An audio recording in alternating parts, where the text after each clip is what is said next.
Jerk! Let's go!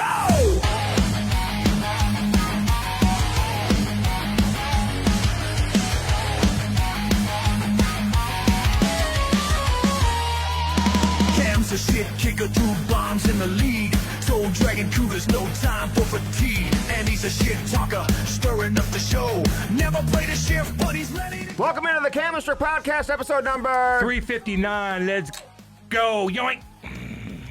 Yoink. I am feeling so good today. I feel pretty goddamn good, too. You're not pretty feeling as good as I am. You're not feeling as good as I am. Okay, I'm not feeling as good as you. Because, I abused my body harder than you the Buffalo did. Bills came That's back his team. yesterday. That's his team. That is my team. That's his team. Since I was a child, baby.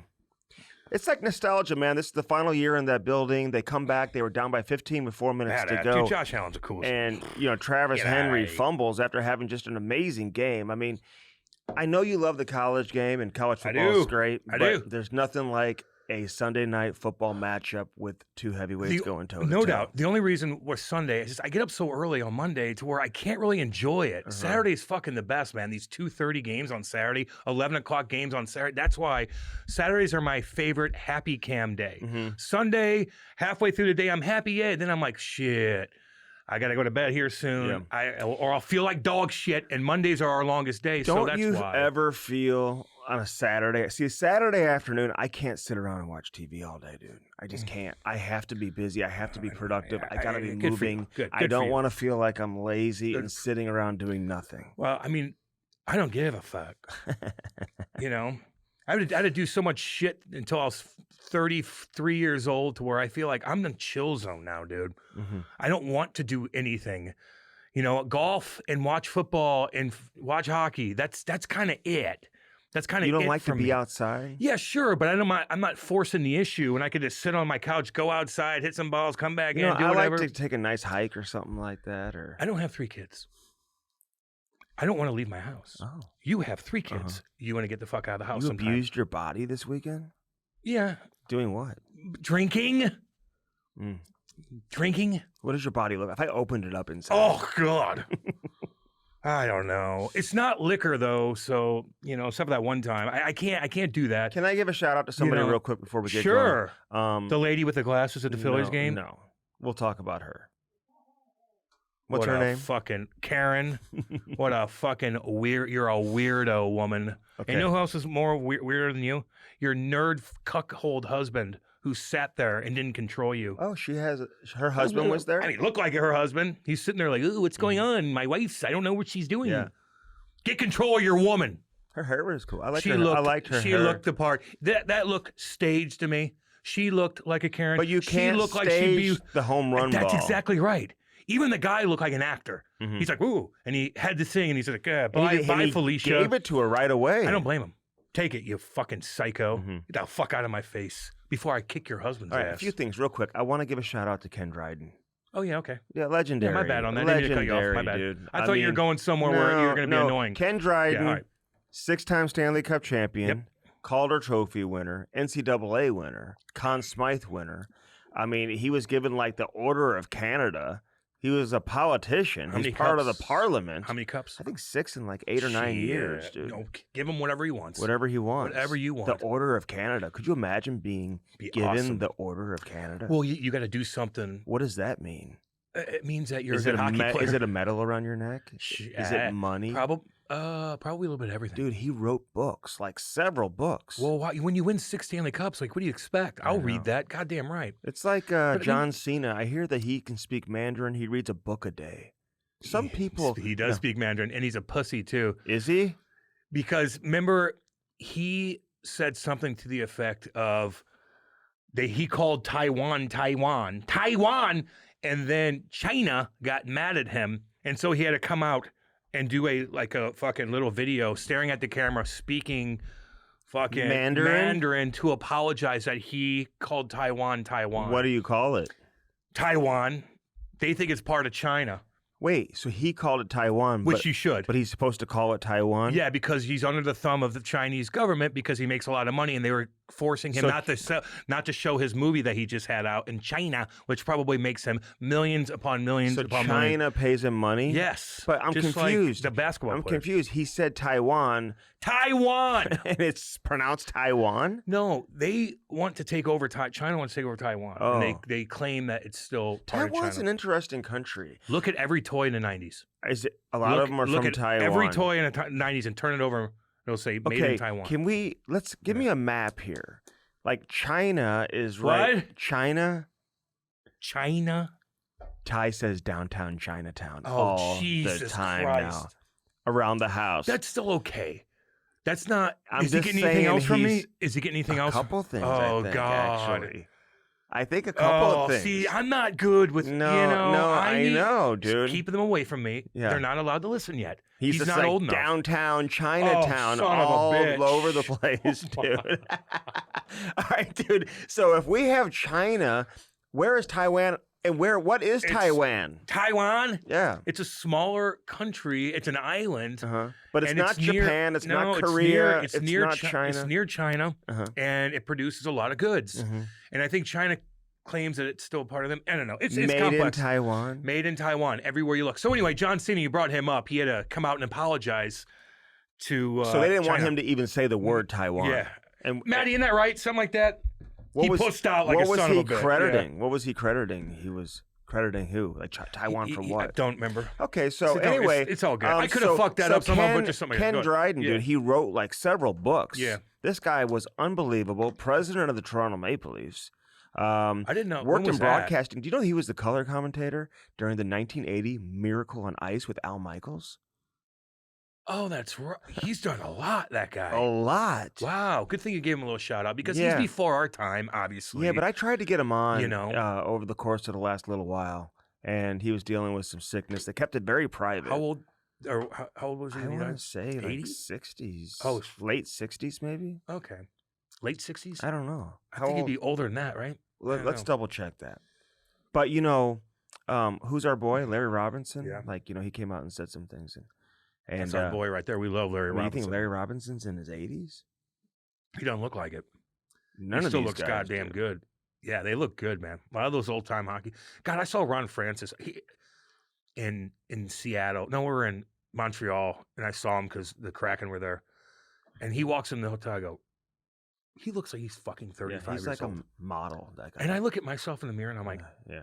oh God, this guy's fucking 20 Ken years older than Dryden, me. 78. So he's 78 when he died. That's a good run right there, man.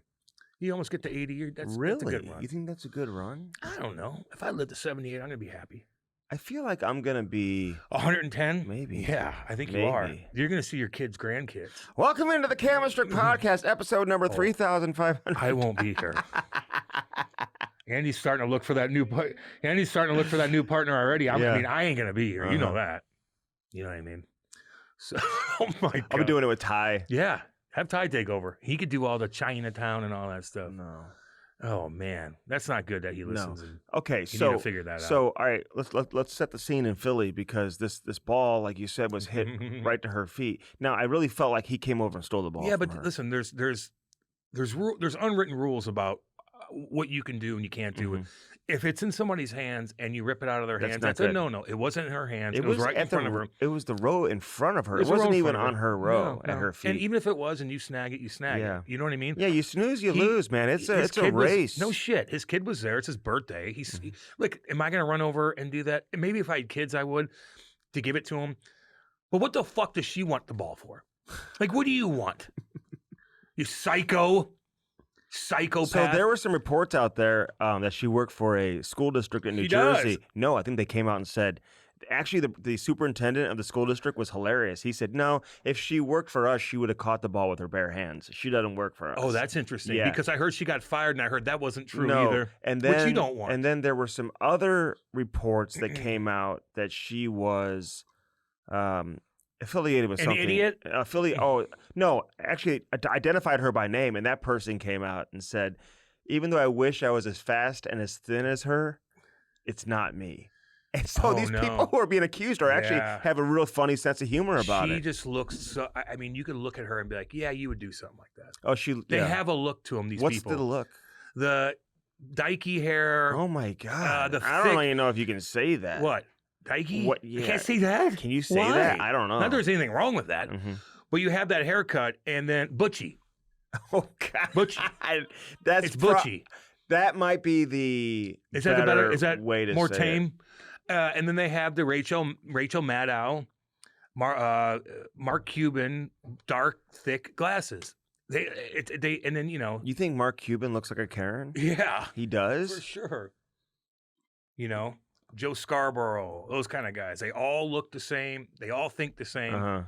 You know what I mean? So, But you could say that about a guy with a red hat that says "Make it great." Like that's just how those guys yeah, look. exactly. You know what I mean? So I mean, these days you could look at somebody and probably know their political leaning. really. Yeah, not everybody. What if they're wearing if they- salmon pants you and know, a and they got- vineyard vine shirt with a Yeah. woven belt that has I like? don't know. There's a look. no. Tell me what We they're- all have a look No, to what us. are they? What? They, them? What are they? What, They who? What political? Is who? The guy with the salmon pants and the vineyard vine shirt. There's a lot of little fancy lads that are in country clubs with salmon pants too. So and they 100%. vote right and stuff like that. They'd be Republican. But they would be Republican. The extremes on each side, Yeah. you could pick out. I'm just at a giving a crowd. specific It's all good. example of somebody you would see where you would automatically know which side they lean on. Well, I mean, So that would be an example. You gave an example of her. sure, yeah. Okay. You know what I mean? Like Rosie O'Donnell look. So do you believe You that know. she should be bullied online for this? Sure. Should I think she get fired? No. But bullied, of course. She looked like an idiot. Yeah. And there's a child there. And what do you think of You scared the fucking kids away. Like, yeah, you should get bullied. And she still took the ball. Not threatened, but whatever. Has she Like, come we all out? get Has fucking she come shit out on. and made a statement? Nah. Just like those dipshits from the CEOs of whatever the hell that was in the Coldplay concert. Yeah, they're going to get Oh, yeah. ridiculed. You're going to get fucking bullied online. Whatever happened? You're a to grown them, adult. That went away. It's not a child doing it. You're a grown-ass adult. Okay, so she is, being. I mean, her face is everywhere. I'm surprised no one has been able to identify They have. who she is. They have. No, they've misidentified her. They look like it was her Facebook page that they posted. Oh, I didn't see that. They're posting Had her her. name, had her face. And Okay, everything. but Of other course. people have been like accused, and they've come out in a very Yeah, entertaining yeah. way to say Well, no. it's that's hard not to true. find out who she is. It's hard not to find Uh-huh. out. So the dad, should he have given the ball back? No, the dad should have been like, "Sit the fuck down, you psycho, Yeah. or I'm leaving your ass here." What are you talking about? Sit the fuck down. It's a ball. What are you gonna do with it? Yeah. Like, What are you thinking? Oh, you want the ball? I'll buy you one. Psych, you're a grown ass adult and you made a fool out of yourself and now you're getting bashed for it, and rightfully so. Well, the teams. And the teams all hooked him up They with all hooked kinds him of up. shit. Harrison Bader hooked him up with a bat. It worked out in his favor. You know. The kid's favor.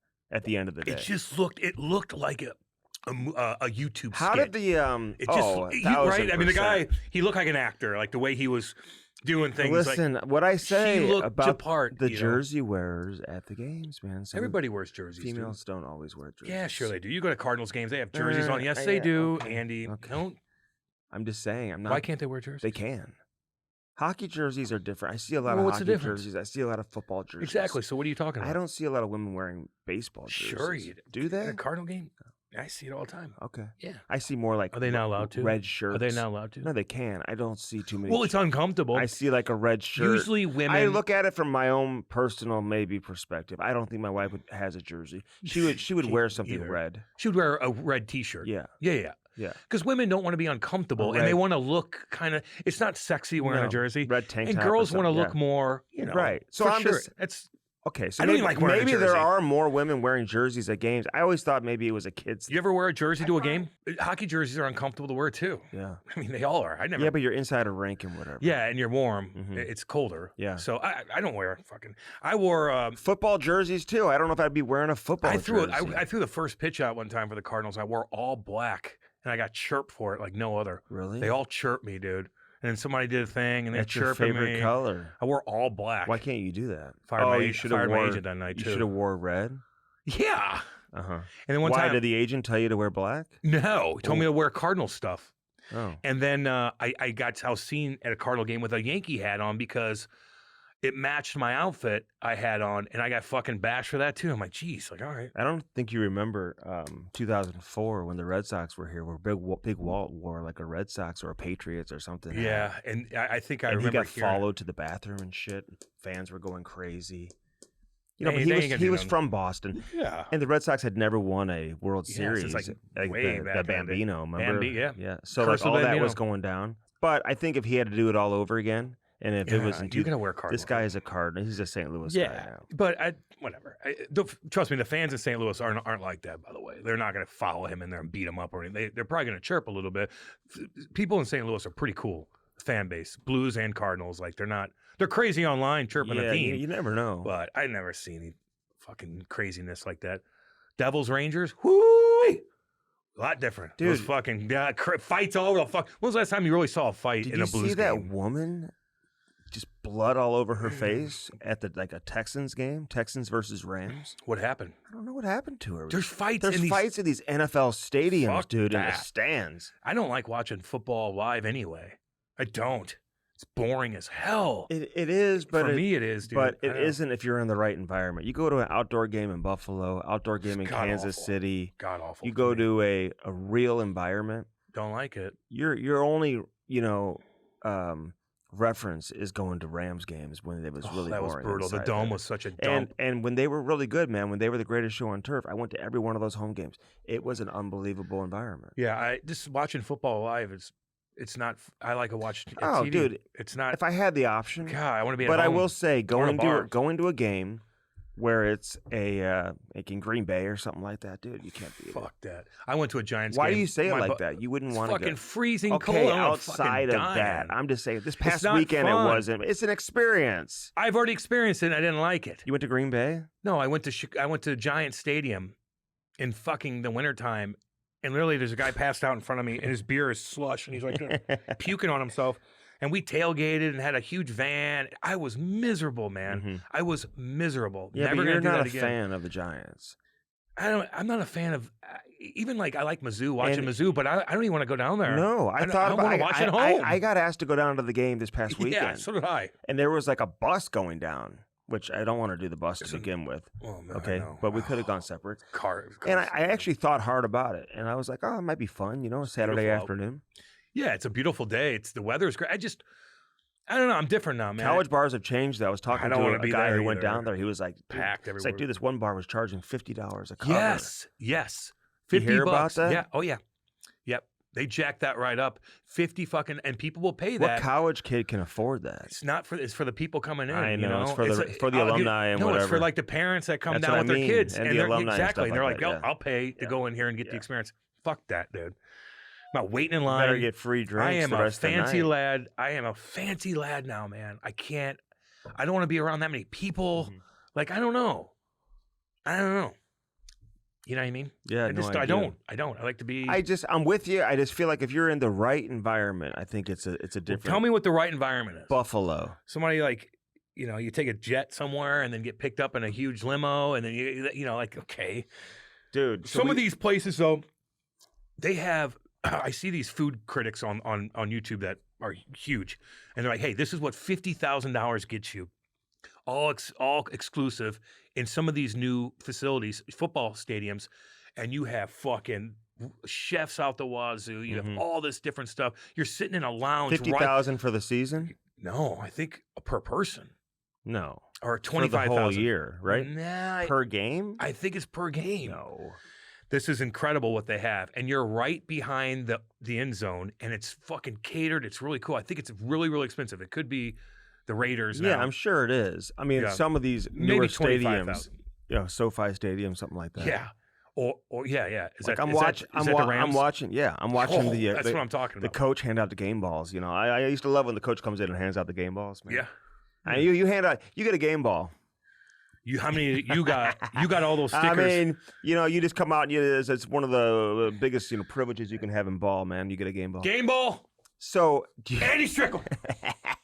Andy had all the stickers from the sacks and interceptions. I did. We used to have those in hockey. Like Ohio State does. We used to have those in hockey. You got a ton in hockey, dude. probably. I swear to bitch. God, in high school hockey, we would have them for 3 points or more in a game. Oh, you shit.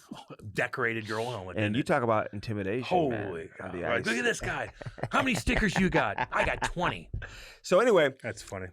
their locker room, dude, it looked like you were inside the lobby of like the Four Seasons or something. It's so fly. Whoa, shit. It's so damn nice. You see the locker room where Texas plays football? I know everyone's going crazy about these, college hockey locker rooms, and they're pretty sick too. But like, you see these football locker rooms, dude. No comparison. I mean, the money that they bring in, it's incredible. Texas, and even Mizzou, shit, they're bringing a ton of money in, dude. They're fixing up that whole stadium.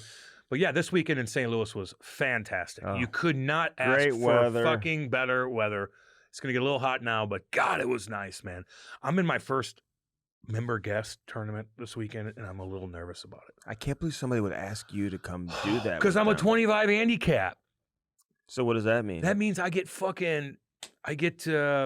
strokes on every hole. How do you know what handicap you are? Because I gave him. I did. You've never kept score. Yes, I have. When? I did it. It takes 4 times, and I just fucking did it. And So what was your score? I told you 104, 98, 96, whatever it was. Yeah. Okay. Yeah. It's a lot to count up to. Dude. I played for so long, all weekend long, dude. I've gotten a little bit better, but I'm fucking nervous. Everybody's looking at you, man. Like, you got to be on your game. You could embarrass yourself really easily. But if you fucking duff it 5 times and I know I'm out of the hole, I'll just pick my ball up and hopefully my buddy takes care of business. But you want guys like me. If I get hot, we could fucking eagle holes and stuff like that because really? I got strokes. Yeah. Okay. And is the guy you're playing with, is he pretty good? Pretty damn good. He's a 10. Okay. 10 handicap. Well, good luck, man. When is this, Saturday? Friday, Saturday. Yeah. All day. Oh, Friday and Saturday? All day. And then you have a shootout if you're in the mix. A shootout. Yeah. My other buddies won at St. Albans. Everybody's watching. Right in that hole 18 goes in beautiful area by the clubhouse, and they won. It's like winning. Like, people are watching you. It's kind of interesting. Yeah. But if you suck, it sucks. I've got the you white. Get that? The white party. You're not going to get Friday invited. night. Oh yeah, the white party. What are you going to wear? White. Black. Yeah. Imagine you showed up in all black. That'd be hilarious. Oh my God. That'd be hilarious. Really? I can't wear white. I don't think they would let you. I can't wear white. Chew everywhere on my phone. Oh my God. Jesus. Spilling all over yourself. Shit. They were like, God. Hey, last week, dude, we talked about Lane Hudson's dad. And like literally the next day or the day after, he comes out with a video sitting in his car, like essentially threatening to go to Canada. I took that as him threatening to take his kids to Canada. Wow. You better calm down. And I know Quinn Hughes may be in his way here, but there is a guy named Cale McCarr that plays for Canada too, And like, listen, I think Lane Hudson's a hell of a talent. He's exciting. He's fun to watch. He's damn good. But dude, you are an NHL player, man. I can't believe these NHL players would not be able to get a hold of their dad. No shit. Who's speaking publicly. This isn't AAA hockey. This isn't like a dad who played in the NHL for 1,000 games who gets interviewed all the time and they're asking him. Like Walt. And he's giving his opinion. Yeah. This is like a dad who's shouldn't even be visible. Embarrassing. Shut the fuck up and watch your kid and stay out of it. He's a big boy. If he's going to make a team, he's going to make the team. You're not helping him. Shut the fuck up. This reminds me of Patrick Mahomes a little bit. Remember Jackson doing those TikTok dances like a weirdo, and then his wife's fucking filming everything. They've calmed down, haven't they? Always on the field. They've calmed down, haven't they? You ever see them anymore? No. He got control of it. He did. Yes, he did. He got complete control. Or the team did, or somebody. Andy Reid did. So he has to do it. No, you're right. He has to do Kelsey may have. Patrick has to do it. Put your foot down if they're getting so much noise. I bet negative noise. And Brittany did too, but he calmed down Brittany also. Calmed down Brittany and Jackson. He probably said, "Get the fuck away." See Jackson. Remember what he did? Yeah. To that woman that owned that restaurant, like Pepe Le Pew, you psycho weirdo. Oh my God! Get control. Whatever of your family. came out of that. Get control of your family. My dad would never do that. Could you imagine going on? Could you imagine your video, like thinking that it's okay to like say you're cool, like people. Like you have a hey, he's Canadian too. What's your point? What are you trying to say? Like, just say what you're trying to say. Are you suggesting that he's going to go play for Canada now? And you think this is helping him? You think Bill Guerin gives 2 shits what you have to say? Shut the fuck up. And what did I say is a big reason as to why he wasn't invited to the camp anyway? I said I just shouldn't be, but you're right. But I hear it now. But I don't know if this was the exact reason. But I said, I hear his dad's a problem. I know you did. And without even knowing specific examples, I hear he was a problem at BU. Still has a son there at BU too, who's a good player. Poor kid. And I hear he was a problem at the U.S. program. Oh and then now you see the video, you can see it. You can see why he would be considered a problem. No, you're right. I saw that pop up. I'm like, oh my God. So yeah, it's a little goofy that he wasn't invited to the orientation camp. Listen, I was of the belief like it's harmless. Invite him to the camp. He's the Calder Trophy winner. We can't be that arrogant as USA Hockey, who is now as good as it's ever been, to feel like, okay, we're so good, the Calder Trophy winner can't get invited to the camp, even though it's a long shot for him to make the team. But you may need him, and he may be on the Olympic team 4 years from now or whatever. Like, get him to the camp. I don't have an issue with that. I thought he was a great kid, man. He looks young, and I still think he's a good kid. But I never, saw this type of, thing coming with his dad. And then you're told that, and you're like, wow, okay, I never heard anything like that. But then you pass it along, and then all of a sudden his dad's doing a video. But even if his dad is loud still, and I believe he is, and it just proved it with that stupid video, thinking like, this is going to help my son. I got to let people know. No one get like, you're only hurting him. But if Billy G's like, I'm not dealing with this because of his dad, when you know this kid's fucking legit, like that's like, fuck him. Fuck the dad. Like, but there's something deal with it. But I bet you there's something that happened. Probably. Something happened. Yeah, that sucks, man. Yeah. Like, just remember, your dad, all you dads out there watching your kid, if you're louder than your kid, you have a problem. If you're louder than what your son's doing on the ice, or equally as loud, you have a fucking problem. Shut up. Calm down. Go on the other side of the rink and watch your kid play, and then deal with your kid. God damn, man. I see it at the soccer games Shut too, up. of these dads who just scream at the ref the entire game. Get out of here. The entire game. One guy, he's yelling at the ref the entire game. Did you say shut up? And do you know the rest of the parents are kind of like, this guy's embarrassing. So embarrassing for our team. And your kid, was it Chloe's team? Yeah. Fuck. And the girls too. Like, you're horrible. Dork. Horrible. It's a kid. Stupid, man. These parents. The referee wasn't a kid, but still. Well, whatever, man. Like, he's making $40. Like, fuck off. Well, just put the whistle away sometimes. Were you one of the? No, I don't say. What did you say? I have never said a word to I'm her. gonna wait. I'm gonna have to come out and evaluate. Dude, do you know what I do during the soccer games? I'm gonna have to come out and evaluate you. There. And if I say anything, I talk to myself. I need to see a ties game too. Come on. All right. When does he play? I've never yelled at the refs. Good. Look dumb. Yeah. And it's not gonna change his mind. No, exactly. And who cares? Let Ty go through. It may work against you. Yeah, of course. But that's officiating, let man. Ty some calls you're gonna like, some calls you're not gonna like. But no doubt, man. Stay away from the refs. Mm-hmm. Don't be louder than your athletic son or daughter. But I will say a good referee won't allow a parent on the sideline to influence how they officiate the game either. Say that again? A good referee would never allow a parent on the sideline to influence how they officiate a game. He's officiating 8-year-olds. You can't, like, a good referee is not going to be good at that point. I'm talking about the soccer side. Okay. Like it's and Ty's 9, right? And it's whatever. There's a lot of money on the line. You're spending money. You're traveling, whatever. You just want it to be any game you want. And we haven't had this issue, just so you know. Like there hasn't been like a referee issue. Good. So on the hockey side, but parents are spending a lot of money to travel, and that's true. And all you ask is that the referees show up and try their best, man. Show up is a key thing. And that they're into the game. They're focused and they're paying attention, and they're calling an even, fair game and doing their job. Whether they're getting paid $20 or $200, dude, doesn't mean, you shouldn't care or you shouldn't do a good job. Yeah. No, I know. Just lay off the refs. Like, that's just. But I agree with you. If you're a yeller, you're a yeller. I hear about these horror stories with some of these parents, man, and it's just brutal. And then this comes to light with Lane Hudson. But Lane Hudson, wasn't your dad kind of loud though? No, he was not. He was. Andy, you don't know shit. He was. Andy always has a bring down. Wasn't he loud with like coaches and stuff like that? We quit one time because we drive 12 hours up there. I get kicked out first shift and I have to drive 12 hours back. And my parents were struggling with finances, so that he would be mad at me. He never got mad at a coach? At Don Morehouse or Ryan Shilley's dad? Why don't you fucking ask them? Well, I remember talking to Don. I felt like maybe, Don would ride in the same vehicle as us to these 12-hour, our coach would. Okay, just so you know. Yeah. They loved my dad. So you only quit because your dad was like, I'm not paying for this if you're not going to stay in the game. Yeah. Okay. We quit for like 2 weeks, and then we had McDonald's in Fenton, and I remember Don Morehouse putting all this pepper on his fucking thing. I just remember that vividly. I'm like, Jesus Christ, Don. And then he's like, yeah, I'll come back. My bad. We came back. It was the best decision. Isn't that amazing, the things you remember, though? Yeah, you remember this guy just putting all the pepper on. He takes out and he's just dumping pepper on his sausage McMuffin. I'm like, God damn, man. Jeez. Great guy, great coach. God rest his soul. Yes. Don Morehouse loved you. Loved Donnie. He would make an example out of me a lot.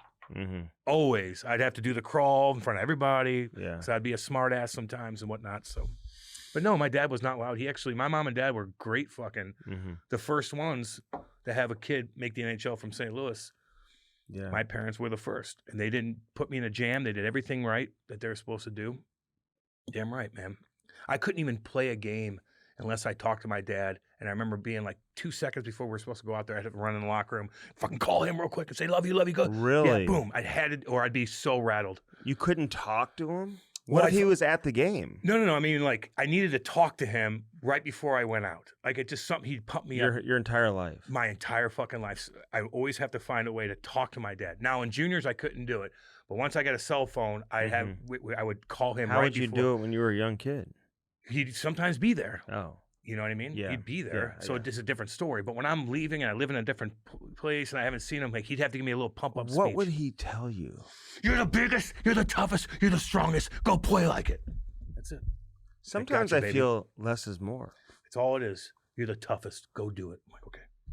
It's all he needed to do. But I needed to hear it. You're the toughest. You're the fucking toughest. No wonder, and then no wonder this guy's fucking getting kicked out of the game 5 minutes into the game. Not when I was older, man. I was pretty good about that. Okay. Yeah. You think I would have played if I'm a fucking skating 5-minute major? He's pumping you up so much that you're going out and getting kicked out of the game. Don Morehouse did that a couple of times to me, too. And I went out there and I was so pumped up, I'd hurt a kid. And I'd be booted out of the fucking tournament. Just like that. For hurting him. Wasn't even that bad of a hit, but he just crumbled into the boards. Mm-hmm. So anyway, that sucked. I remember just driving 12 hours back, man. Fuck. Big tournament up in Detroit. Booted out of the whole fucking thing. You don't get your money back for the hotel either. None of that, dude. Gas, food, everything. Booted out first shift of the first game. So you would drive to Detroit? Yeah, oh God, yeah. God, yeah. My dad had a van, those old vans. They were awesome. I'm looking for a hockey car right now. There's just so much travel in between the hockey and the soccer. I'm just looking for, I need a big car to just for road Andy's trips. problems. Here's Andy's problems. He needs a bigger car. He drives an Audi right now. Fucking badass Audi. Now he needs another big car. You got problems. Feel bad for him. Like a road trip car. Get an old van, baby. That's what I'm talking about. Get an old van and put some miles on that son bitch. Yeah. And I used to sit in the back. My dad would be jamming out to fucking Rush and Pearl Jam and all these, and Rammstein and Rage Against the Machine. I'd just sit back there and sleep the whole time and jam out. Then he'd have a cooler by him. He would? When he's driving? Oh, God. Not until we got closer. Really? Yeah, no, it's all good. He never got pulled over or anything? No, he was cool. And the other parents knew that, hey, do you mind taking my son? Oh, they wanted all the kids wanted to be on our van, dude. While the dad's drinking the whole time while he's driving all these kids around? You think he's the only one there? That's so They were funny, wild, man. Fucking wild back then, Your dad never got into it with the referee? I feel like he might have. I don't think so. Based Nothing on... bad. Nothing. I was a lightning bolt, dude. I was getting fucking crushing kids. Families were fucking, parents were mad at me. And from your yelling. team? No, from the other team. Andy, you play against another team. Yeah, I know. All the parents loved it. Are you kidding? Sticking up for everybody. Now you're playing these big ass Canadian would your fucking dad teams. get into it in the stands with the other dads? At the beginning, he did. Oh my God!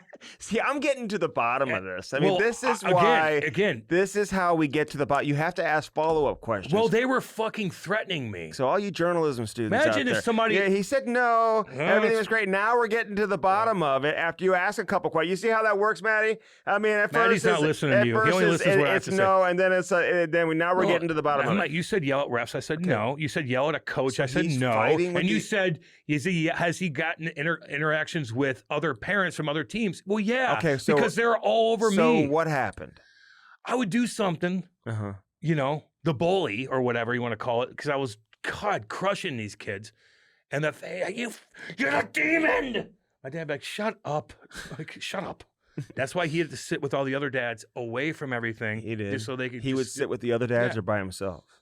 with a couple other dads Uh-huh. on the glass, keep an eye on me. Give I me one know of these. friends whose moms would be in fights in the stands. That's God awful. quite often. I remember. And the dad would have to like get off the bench who's coaching to go around, get up into the Oh, bleachers that's and brutal. like break it up. brutal. I saw a woman one time A woman? in a fur coat go out of a rink in handcuffs for slapping another mom in the stands. Yeah. So dumb. Don't do it. So dumb. Oh, now you're gonna have video all over you. Back Oh, then, my you could God. do shit and you could do some stuff. And Yeah, but now there's like everything's on Live Barn. There's video. Everyone has cell phone cameras. You can't get away with it. You ever see these like moms that like run onto the ice and stuff like that, dude? Like the videos online. no. Oh, they're banging on the glass or they run out into the ice. A lot of it is like pickup games and stuff like that. The wives, saw the the one. girlfriends. I saw the one lady to come out on the ice. It was a pickup game, but Mhm. her son got whacked in the face. I don't know what the fuck happened. It's goofy. But Goofy anyway, stuff. Lane Hudson, that's who, unfortunately, and that's why I love Brad brutal. Marchand, dude, because he says on Twitter, hey, get this guy in check. You Shit. see Brad Marchand said Yeah, that? dude. Rightfully so. Get this guy in check. See, Goofball. and here's what another player said to me about this. He goes, his dad doesn't have to worry about 31 other teams chirping this guy on the ice every single night now. Mhm. You know what I mean? Or Hey, you're putting your son in a or sitting in jam. a locker room and having him get chirped by his teammates or whatever. I bet you his teammates, some of the older guys, are like, "Hey, you better fucking get him in Oh, line.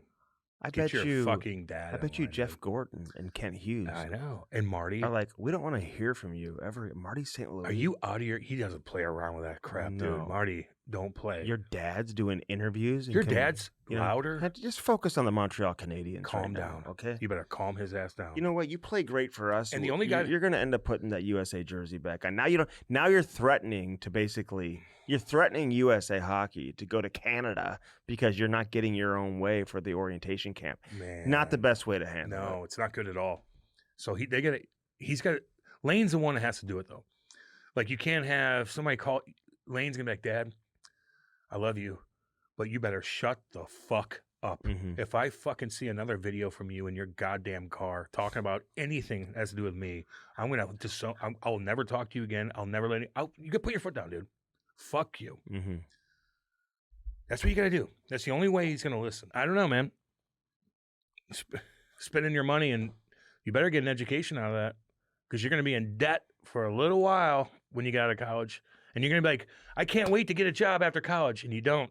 You don't get the job you want after college. You got to grind it, and you got to pay this fucking student bill. Boom, boom, student loan off.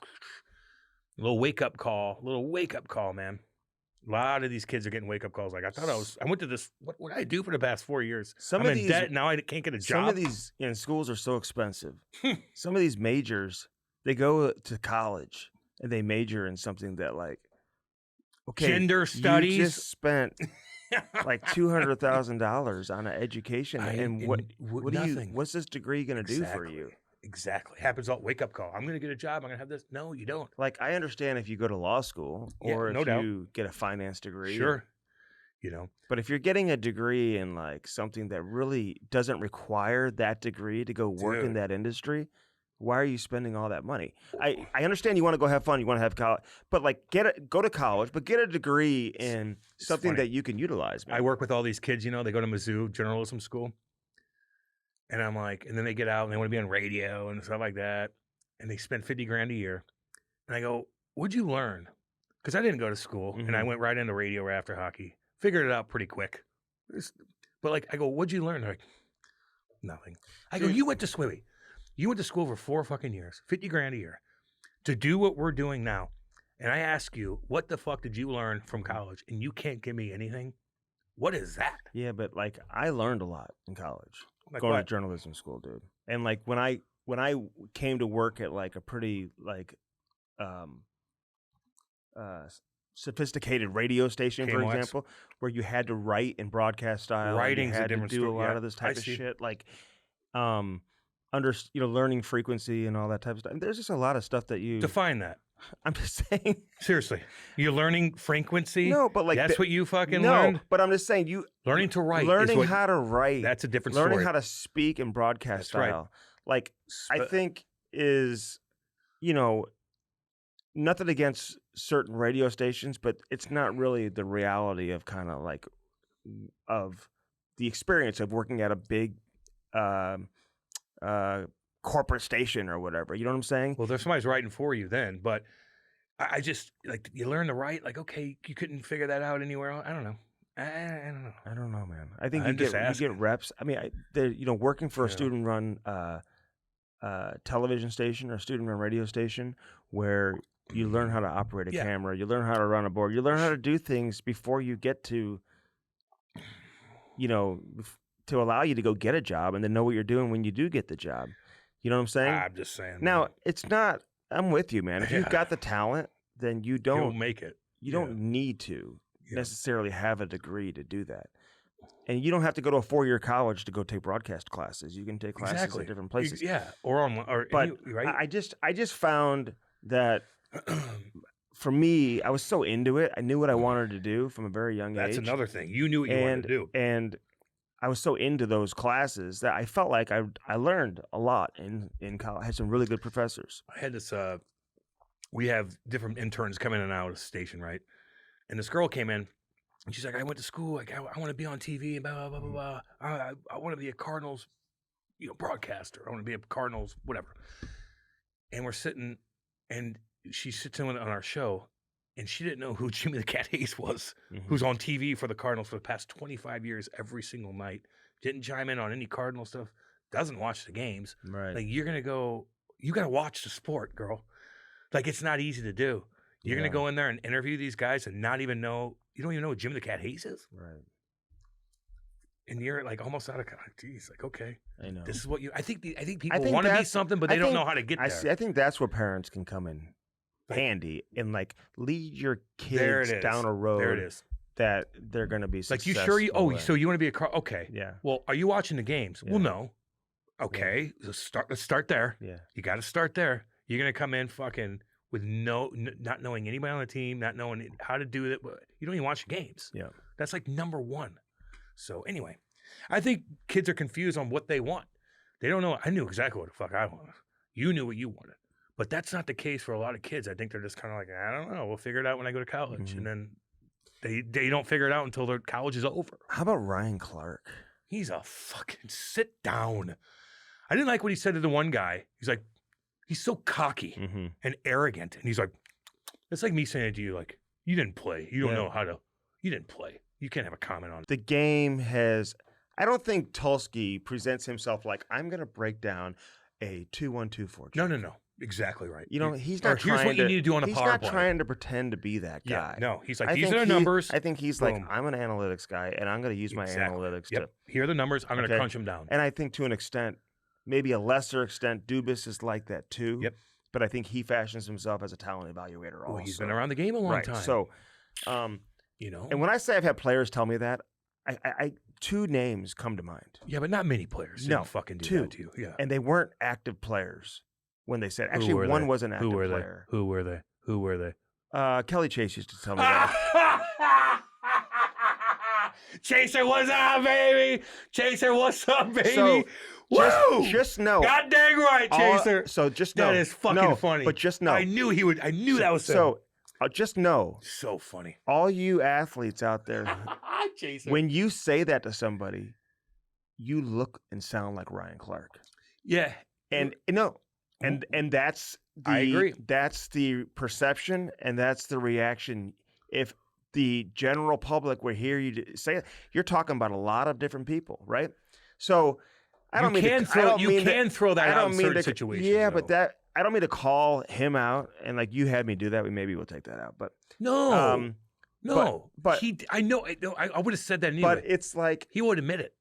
As Army put it, that's the insecurity of anybody who would say that is insecure in their own skin of their own ability to understand the game or break down the game or whatever. If that's the only thing they can go to is to say you didn't play you wouldn't understand. And listen, Chaser didn't necessarily say that to me He's a lot. just bullshitting you. No, dude. but he said it in general, and a generalization about a lot of different people also, right? So I think there is a perception Yeah. out there in a lot of individual in their minds that, hey, if you didn't I mean, there's play. certain. And so listen, they're not completely wrong when they say that. I know. Because I They're will not. say there are certain things that I think when you have the experience of being in a locker room where you have an advantage. Sure. What's it feel like? Okay. Even, like you're the day-to-day stuff, But, like but the injuries. But, correct. But when you have an opinion on a specific that you player watch or every a single team day, and you're watching, yes. I don't think you can turn to that and say your opinion, this is how I'm going to one-up you. This is how I'm going to win the argument by saying you didn't play. And to say you didn't play is an interesting comment too. You didn't play in the NHL. You didn't play in the NFL. You didn't play Major League Baseball. But like, who knows? Maybe that guy Peter Schlanger, whatever his name is, maybe he played high school football. I have no idea. You know what I'm saying? But he's also one of the top NFL. Well, he watches and breaks the game down. like no NFL other. like journalist that's in the league. You know Ryan what I mean? Clark is such a douche. But he is, man. Holy fuck. And now he won't stop tweeting. Have you noticed? Yeah, because he knows he's jammed up because he's taking a Has he beating. always done that where he live tweets all day and all night long? I don't pay attention too ESPN's much. got to move on from him. Fuck dude. him, man. Like he's so arrogant. He's so too. embarrassing, What did he dude. say about you can't say anything This about is the black women because you don't know non-player you don't know anything about what Right. what? We can't comment on anybody. That's Right. what You can't comment because on I'm not anything. what. Shut up. God, people. He's so annoying. And I felt kind of bad. Who was the other guy? Because I see him all the time. I know he's a big name. Peter Schlanger? Yeah, Peter Schlanger. He just he's came cool. to ESPN. I don't But know I've much seen about him him. everywhere. You've seen him because he did the morning show on NFL Network for a long time. That's what it was, Andy. Okay. But he's like, dude, And don't, I don't- he goes, what? He Don't goes, belittle don't me belittle me like that. You on live motherfucker." television. Dude, he got the like, entire... He's like this. We're going You to don't- talk about me. We're gonna talk not He you. said, That's we're what going to he talk said. about me. That's Yeah, right. yeah. You arrogant prick. Yeah. Calm down, you. And you know what's funny is there's another guy, last name's Brandt, on NFL Network. Pretty popular guy. He's on Yeah. the morning show. You see him. If you saw him, you'd recognize him. Great public speaker, funny guy. He made a comment about What did he say? on yesterday morning on NFL Network. You know, big shout out to all you non-football players out there watching the game, and those of you on set, both here and at many other networks around the country, or something like that. You know, like, dude, this has backfired on Ryan Clark so badly. But He deserves it, listen, man. there's more people who think that way than you think. Yes, for sure.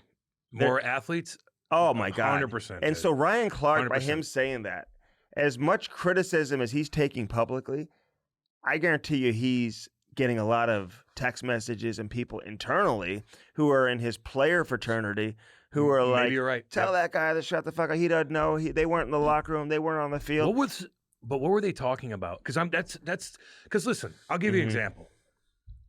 If I went to somebody's been in the game 40 years of hockey, Mhm. 40 years, didn't play, but they know every detail about every trade, every person on the team, every blah blah blah, every rule in the rule book. But if I gave them a hockey stick and said, "Hey, how do I get this puck off the boards?"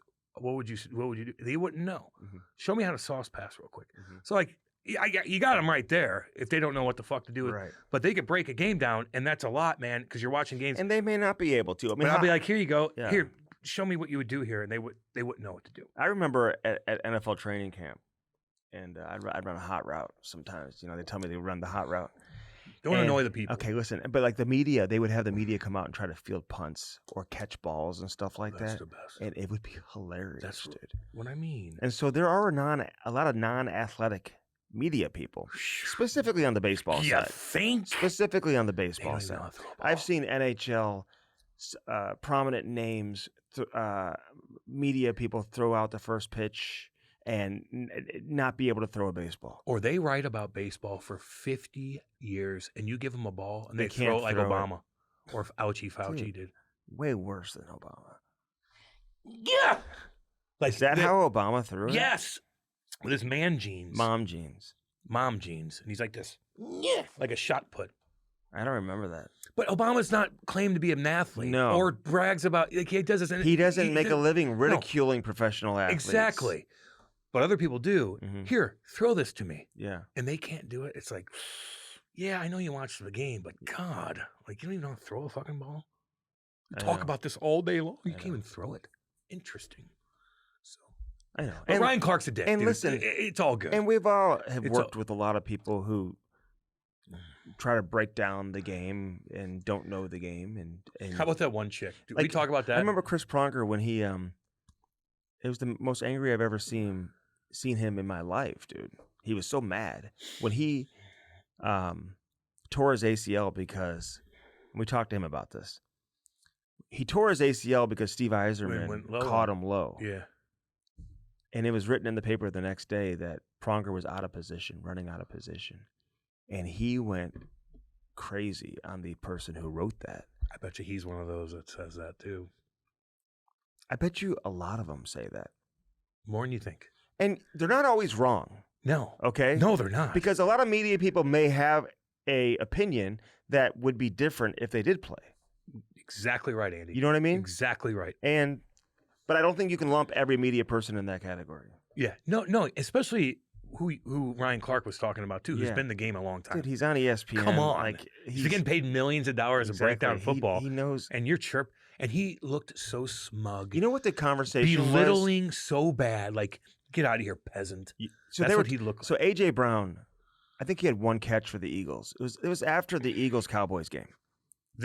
Eagles Chiefs game? Eagles. Oh, my bad. Cowboys. My bad, yeah. Thursday Chiefs night. Chargers, my bad. So they were having this conversation. CeeDee Lamb, who's a wide receiver, Who dropped the ball? but he still had like X number of catches for over 100 yards in the game. But he had a couple of key drops late in the game. Key drops, Andy. Key drops. And the football guys were saying like he lost the game, and I saw that. they were having this conversation. AJ Brown, who wasn't even a part of the game, statistically, he had like one catch or one target, whatever it was in the game. I got to go back and look at the stats. But this guy Peter was saying CeeDee Lamb still had a better game than AJ Brown, and the other guys were saying, well, yeah, but he didn't win, and he didn't come up with the big play, so you know he didn't because they didn't win and whatever. And he's like, what are you talking about? He had over 100 yards. He did better individually, side by side, exactly than the other guy. And I think it was like, I think all the football guys were like disagreeing with this specific writer. I thought it was a stupid argument anyway, and a stupid conversation to have. Well, CeeDee Lamb's your best receiver. He is. One of the better players on the team. Yeah. He's got to make those plays. He's got to make those plays. And he didn't. Correct. And that's a problem. Mm-hmm. And he gets paid a lot of money. Right. Oh, yeah. And he was to make those targeted. That's why he gets paid. Like, And- if you're not targeting a guy, he's not going to make the play. You're targeting CeeDee Lamb. typically throughout his career, he's making those He's making plays. those plays, and he That's didn't. why he's got and he paid. needs to get ridiculed for that because he didn't make those plays. Right. That's all. Right. So I think the other guy was saying, well, he still had a better game than AJ Brown. Like, No, but he dropped fucking and he balls was like, when he's supposed to. this is so, and his team lost. So he may have put up some good numbers, but they lost the game. So he's like, I don't want to be rude, but this is the non-football player in you. Okay. So I bet you there's a lot of football For people sure, and man. players who agree with Ryan Clark. But at the same time, to call him out on national television is not probably in the best interest he's an of ass. everybody. Ryan Clark's an ass. And he's ready. annoying. This is like he's apologizing every 2 weeks. He's always apologizing. Just shut up. Just shut up. And now he's live tweeting nonstop. And look at the comments. This guy is absolutely getting destroyed. God. And even as a media person for myself, Cam, Cocky. I will say, you're around a lot of other media people who just don't understand what they're talking about. No, they don't. You know what I'm saying? But most people, at least they know. They're like, man, I know I'm not. I watch the game every day, but I know that I never played. Like and they say that all the time. Most people that I see that work, I'll give you an Jeremy Rutherford. Like he's like, man, you guys know more than I. Like he always he doesn't act like he's better than you. Knows you. Yeah. I got to do my job and I got to write my opinion on this, But whether he- you like it or not. but he knows what he doesn't know. He knows what he doesn't know. He does, and he admits that, and I appreciate that, and that's why he has respect. And, but yeah, man, I don't know. Ryan Clark's a dick, dude. Did you see Osh? Did you listen to Osh on Chicklets? Is he saying the reason why he got traded was because of a workout he was doing? Yeah. I will ask Army if this is I'm just curious if he Did you feels. see that? Yeah. He's like, and I guess he's referring to Nelson, who was a trainer at the time, Nelson Correct. Ayute, Yeah. who and said he was doing way too much heavy lifting. And who went on to Columbus after? and he did so much St. heavy Louis. lifting, and his back was beat up. Right. And then So he started doing this ARP. What's the ARP? I think it's like little things bands that and stuff. Yeah, where you just kind of do whatever. Or I thought it was something that you put on your back and it kind of gets the muscles going. I don't know. Okay. But he changed his workout up. Yeah.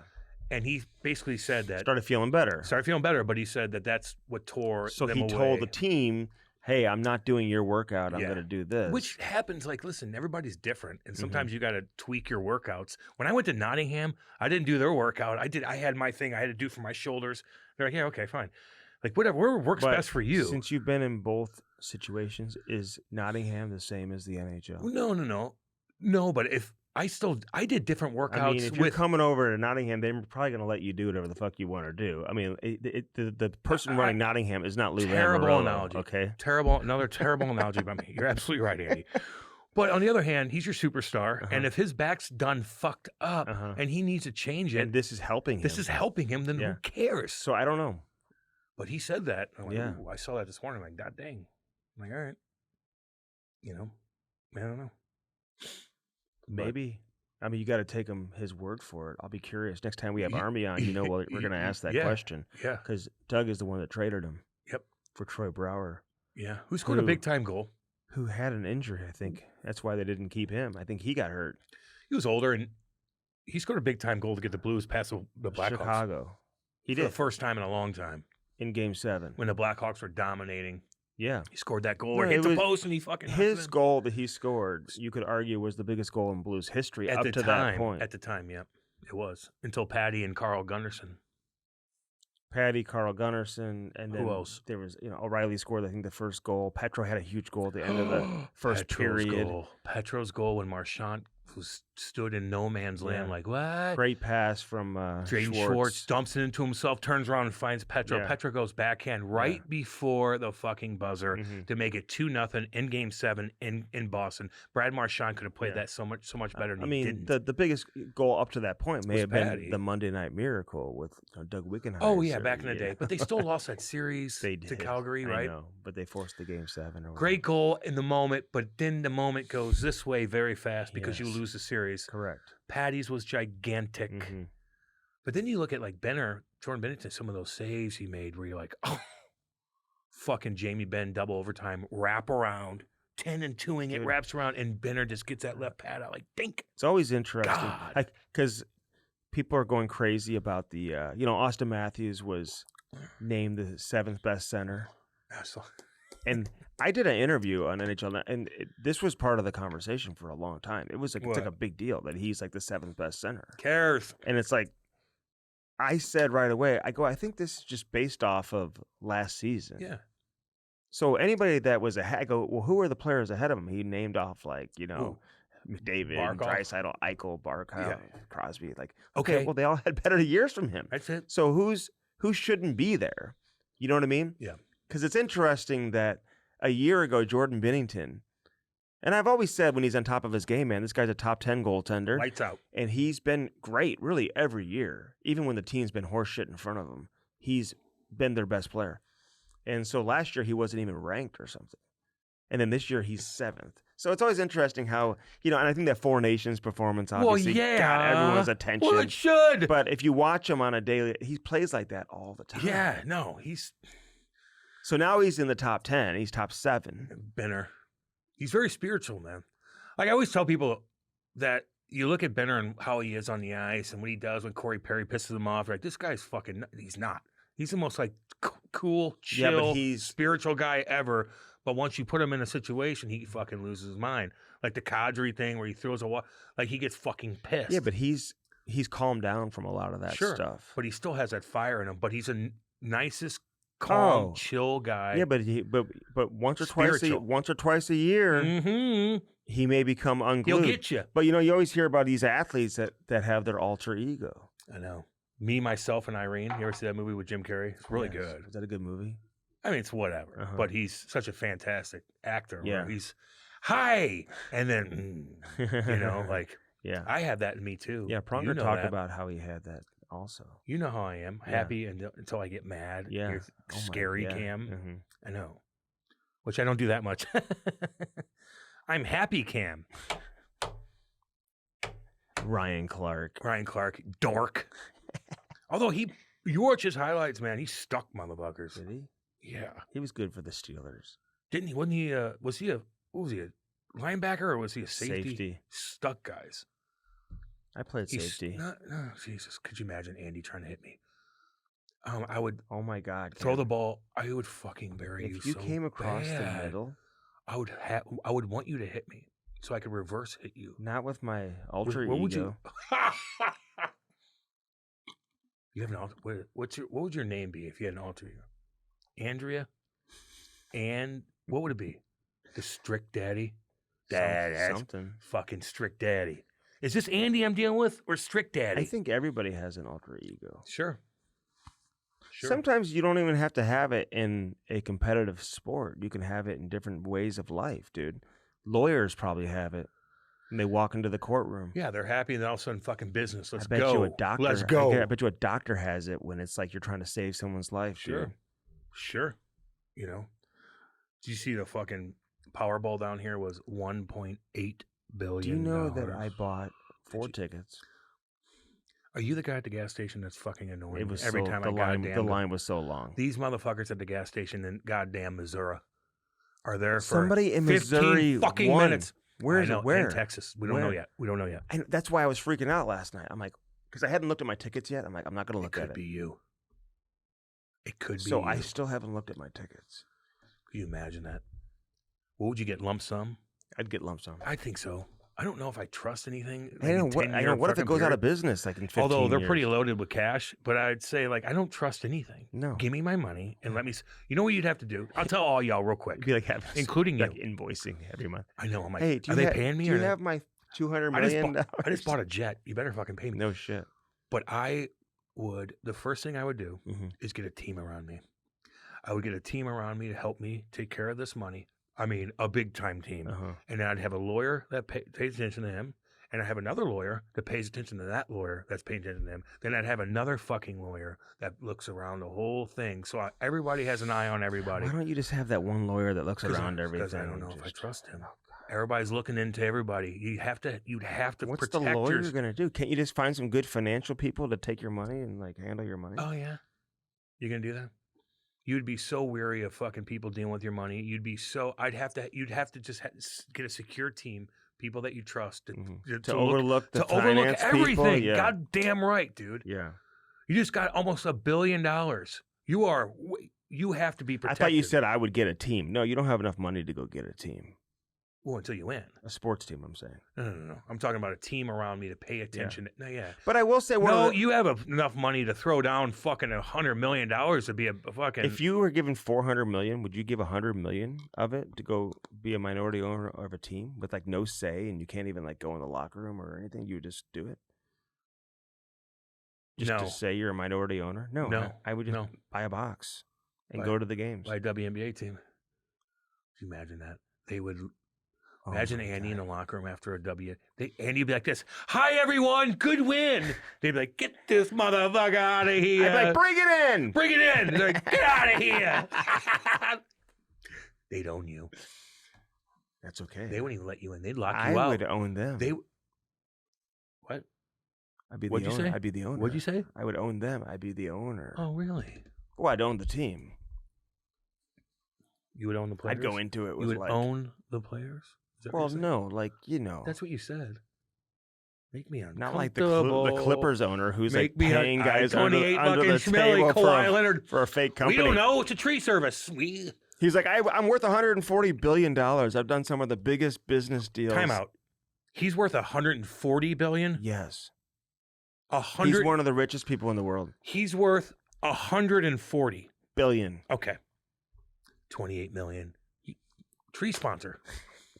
Kawhi Leonard. And he's like, his answers are like, I don't know. And he's like one of the smartest business people in the world who's Until made some of that. And then it's like, you know, but he got, you know, basically like completely like scammed by these dudes who didn't even have a company. Get it. Exactly. Come on. Get out of here. I don't know. I got duped. You don't get duped. I don't know if the WNBA, you know, Angel got what? suspended. What'd you call her? Angel. Is she Mexican? No, but that's Why would you say that? guys, dude. That's the Mexican name for Why Angel. It's she's not Angel. Mexican. She's African American. Okay, So why would you call her Angel? because Her name's Angel. if I know someone, She'd be mad at. See, there it is. Imagine. Oh my God. Juan Tavares, She would tweet. She would tweet out She would tweet it out like he just You called don't me ever, Angel. you never heard me say Juan Tavares. No. I have. Juan. You've never heard me say Miguel Bossi. Did you see fucking Tyson and goddamn Mayweather are fighting? Like They Jesus are? Christ. Man, did you see that too? What the fuck are we doing? You want to know why? It's because that era of So those dumb. guys were so giant in terms of their celebrity and Just making their money. status as athletes that nobody can give us that euphoric high and give us the same type of Yoink! entertainment value. It's like you might as well have a Yeah, they can. No, they can't. Current boxers can't do that for us. There's no draw. Canelo can't. Don't know who Canelo is. Dude, they're all making tons of money. Dude, they're not Tyson and they're not Holyfield. No, but they're making not more money than Mayweather. UFC guys. And UFC Are they really? Yeah, boxers? Fuck yeah, dude. They make a shit ton of money. No, dude. The top boxers make 10 times more than the UFC guys. Hold on. The top boxers Make more money make than UFC. more than the top. money than the top Yeah. UFC guys. Yeah. I don't. I'm talking about the top UFC. What do you think? Who's the top? Dustin Poirier. Uh-huh. How much money do you think he's worth? He's not the highest earning. No. He's one of the top guys. Okay, but who's the highest earning? Probably McGregor. So what's okay, he worth? he's an outlier. Who's the next? You know, it drops off big time, baby. Drops off big time. Maybe Khabib, and he could have made $30 million on a fight, but he turned it down. I bet you none of our listeners could even like rattle off the top Sure 5 they- boxers going today. Some of them can. Very few. Sure they can. There's still big time boxing fans. I'm just not one Let of them. me know if you're a boxing fan. Here's the deal. And I'm not anti. I love boxing, dude. If it was as big as it was back in the 90s, I'd be Sure, into but it's it. not. I want to see fucking Foreman when his prime back No in the day. shit. Are you out of your mind? He was Sugar Ray badass. Leonard, dude. Sugar Ray back in the day. Tyson. I mean, they had some monsters. You know, I sat in a limo and had screwdrivers with Evander Holyfield. I had dinner with him one time at St. Albans. What? Yeah. What were you doing out by me? So St. Albans years ago, this woman, I wish I could remember her name. She worked in the newsroom at KMOX, and she was cool as shit. Very talented, My neighbor? gorgeous, Oh. beautiful woman. She invites me to go to dinner with her and Evander Holyfield, and a couple like bigwig like attorneys here in town at St. Albans. So I'm like, yeah. So I bring my fucking microphone. I bring this big, box. I bring it in my car, and I'm like, I'm gonna do an interview with him after dinner. So we have this dinner at St. Albans. Dude, Lovely. he's cool as shit, Evander Holyfield. Yeah. So I said, can I do an interview with you? And he was like, yeah, but let's do it in the limo to get away from all the people. So we go into the limo. He's got this girl, Vanessa, with him, whatever. What'd she look like? Beautiful. God damn. And Good for you, baby. And she starts making screwdrivers. And yeah. We're just chilling, having screwdrivers, and then we do the interview, dude. With Hell Evander yeah. Holyfield. That's cool. Yeah, it was That's a cool story. It was. By the way, Dustin Poirier, who's one of the best fighters in UFC history, what do you think his net worth is estimated? And this is all 180 flex- million. 180 million? God, you're so fucking way off, dude. It's unbelievable. 40 million? 10. Okay. Telling Well, I you. thought you were going to say it was really high. No, I told you it's low. Boxers make, let's see what Canelo's worth $1 billion. Canelo? Yeah. Why haven't I ever heard of Canelo? Holy fuck. Yeah. I mean, He's worth $1 billion? Yeah. So the owner of the So Clippers anyway. is worth $140 billion. You've been way off on your fucking Dude, look at owner dude. of Clippers. Net worth, Net man. worth. Here we go. 140 billion. 151 billion. You're goddamn right. You're right on that one, buddy. Isn't that I should have crazy? kept. I knew that you. And knew he's like, that. What everyone's do you going do? crazy on him about 28 million. He doesn't give a shit. Well, then, play it better than that. Then I know. And if I'm other owners and teams, I'm like, fuck you, No, Clippers. they're like, we need to get everything off the books that we've done too. Yeah. Like, you don't think like Steinbrenner or anybody has anybody ever done this? Sure. If you're Sure.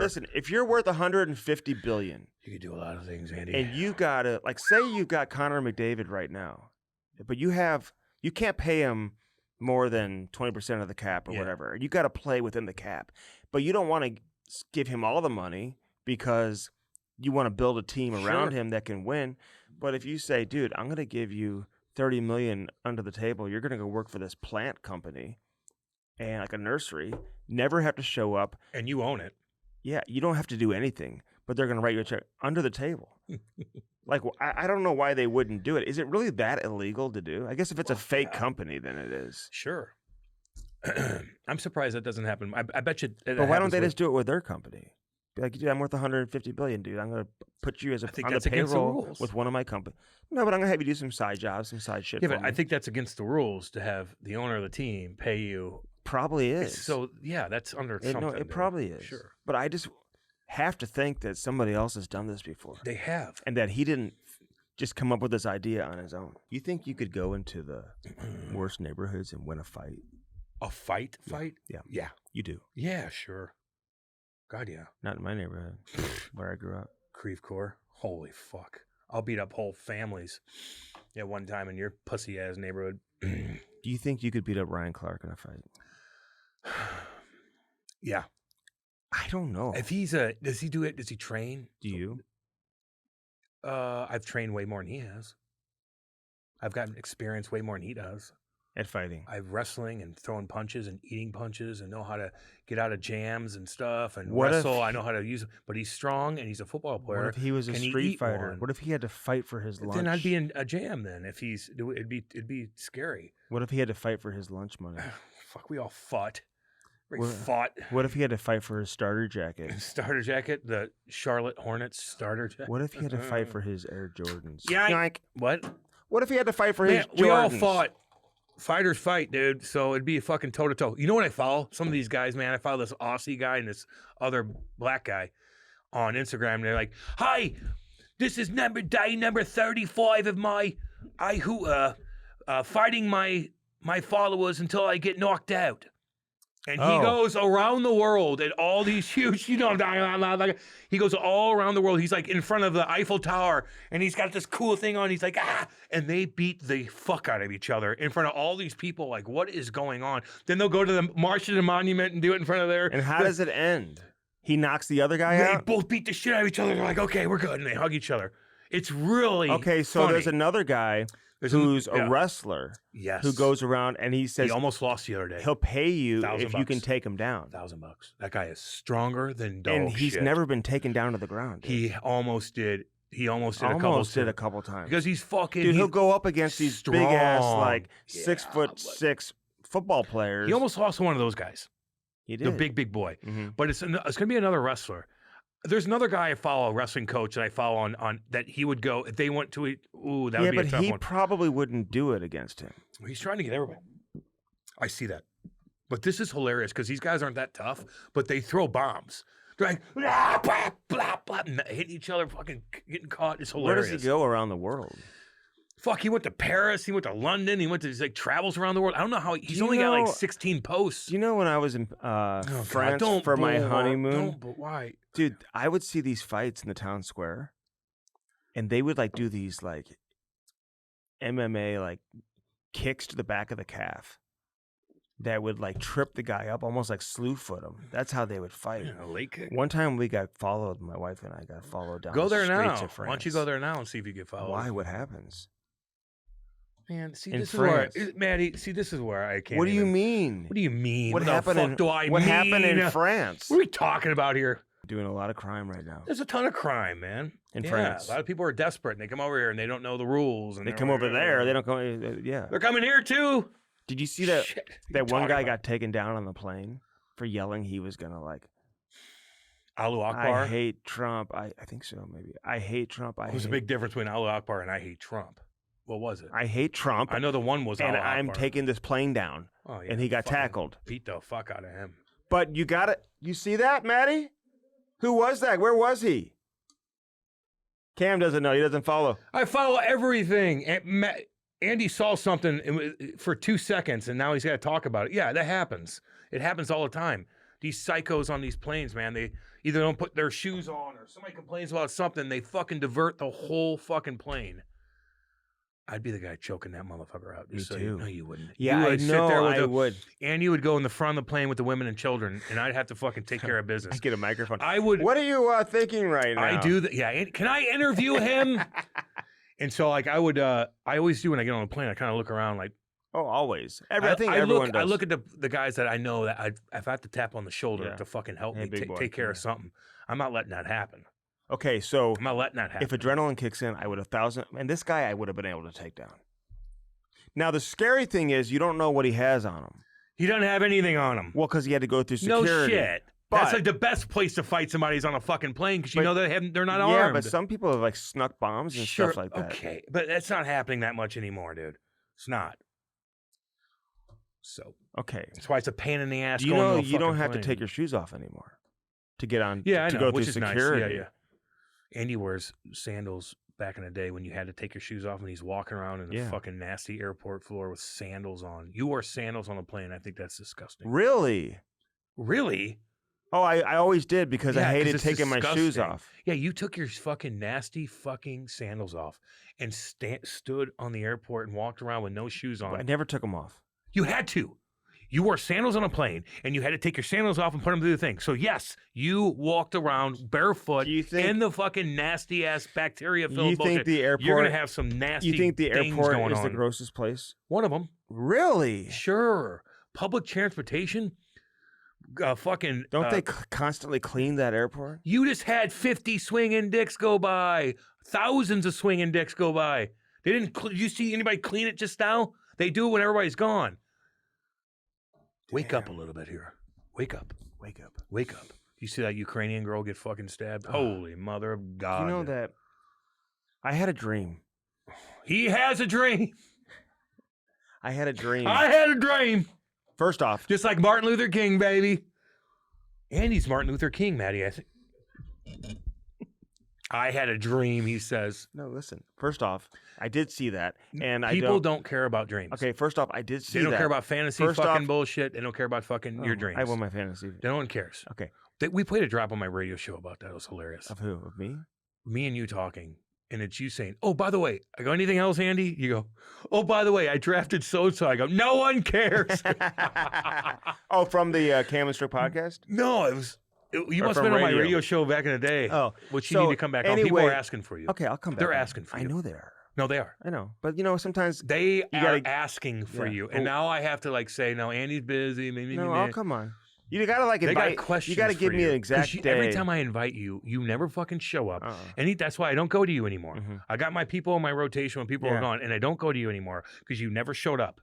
You say you're going to be there and you are not. You're like, oh, Chloe had something. Special occasion. Ty had something. Lori needs the car. Special occasion. You know, he lives 2 seconds away and still didn't show up. So that's why I don't invite you anymore. Okay. No big deal. Okay, are you done with that? I want you on. Okay, first off, what the video of that poor girl in Charlotte, I can't even watch that. Did they actually show the video of the stabbing actually taking place? I'm not watching that either. Because I'm not watching that. 13 times. Like, you know, there's things that I was watching for a long time that were constantly popping up in my timeline that I can't watch. I can't watch street fights anymore. I can't watch people fighting with each other and shooting each other. No, it's not easy to watch. I'm done with that. Okay. I'm over it. I'm not watching it anymore. I need to know what's going on. No, I'm done with it. All right, I need to know what's going on. But I did have a dream. Blay woke me up in the middle of the night to go downstairs to let him out, which he doesn't ever do. But he let me know. So I fall asleep on the couch, and I had a dream that like 6 guys with guns broke into my house. You'd be so fucked, you wouldn't even know what the fuck to do. And I'm trying to yell. You know how you can't yell in a dream? Or do anything. Why can't you do that? Or fight a guy. How come you can't? Yeah, why? Why is that? Because dreams make you feel vulnerable. Oh, you is know, that right? Like I fight people in dreams and I can't get my arms going. I'm like, bah, bah, bah. Or like I can't put my shoe on, or I can't put my skate on. I'm late for a game, I can't. So I'm trying. Kate's right there. I'm trying to save her. I can't get her. Get, you know, if I could only train like Blay to go get the box cutter or something, or just, you know, that'll do. Get out of here. They'd own you and your family. And I'm thinking, well, and he's like, I got a camera now. With my new cameras, what are they gonna do? Are your cameras gonna do something? Are they gonna whip out a gun? Do cameras have fucking Uzis on them? What the fuck you gonna do? They better all, figure that all out. 6 of them had guns. You better figure that All out. 6 of them did. And Listen it to was me. such a scary situation. You know what they're scared of? Could you imagine if that ever happened Yeah, in real I life? can't imagine. That's why I'm armed to the teeth. Yeah, but what are you going to do, dude? I'm gonna fucking put them down. You're gonna come in here and you're gonna take fucking bullets from me right when I fucking shoot one fucking round. All you pussies are scrambling. Okay, but What are you talking about? Time out. What if you're just standing in your kitchen, dude, and it's not near you? You fucking run to your fucking weapon. And You run your they weapon. Shoot you on your way there. Fucked, and you're fucking dead anyway. But at least you have a game plan. And he has a quiet zone in What his are they house. He says he's gonna go to and a panic room. And he's like, I got a panic room. Shit. I do. You gotta fucking know. Listen, criminals are scared of getting fucking shot. Are they? Yes. I don't know if they're really afraid yes, of they anything. are. If they know you're armed, they ain't fucking with you. That dude on the train in Charlotte had been arrested 13 times. I know. Funny how it works. And I bet you the judge or whoever got him out has a Ukrainian flag on her fucking bio. I bet you she does. Ukraine, yeah, Ukraine. Now a Ukrainian woman leaving fucking war-torn country to come here to try to survive, and now she gets killed. I bet. And then you let this fucking punk thug out. Political? Should we not? There's always politics and everything, Andy. But it's just funny how that is. Like, where are all you Ukrainian fucking bio?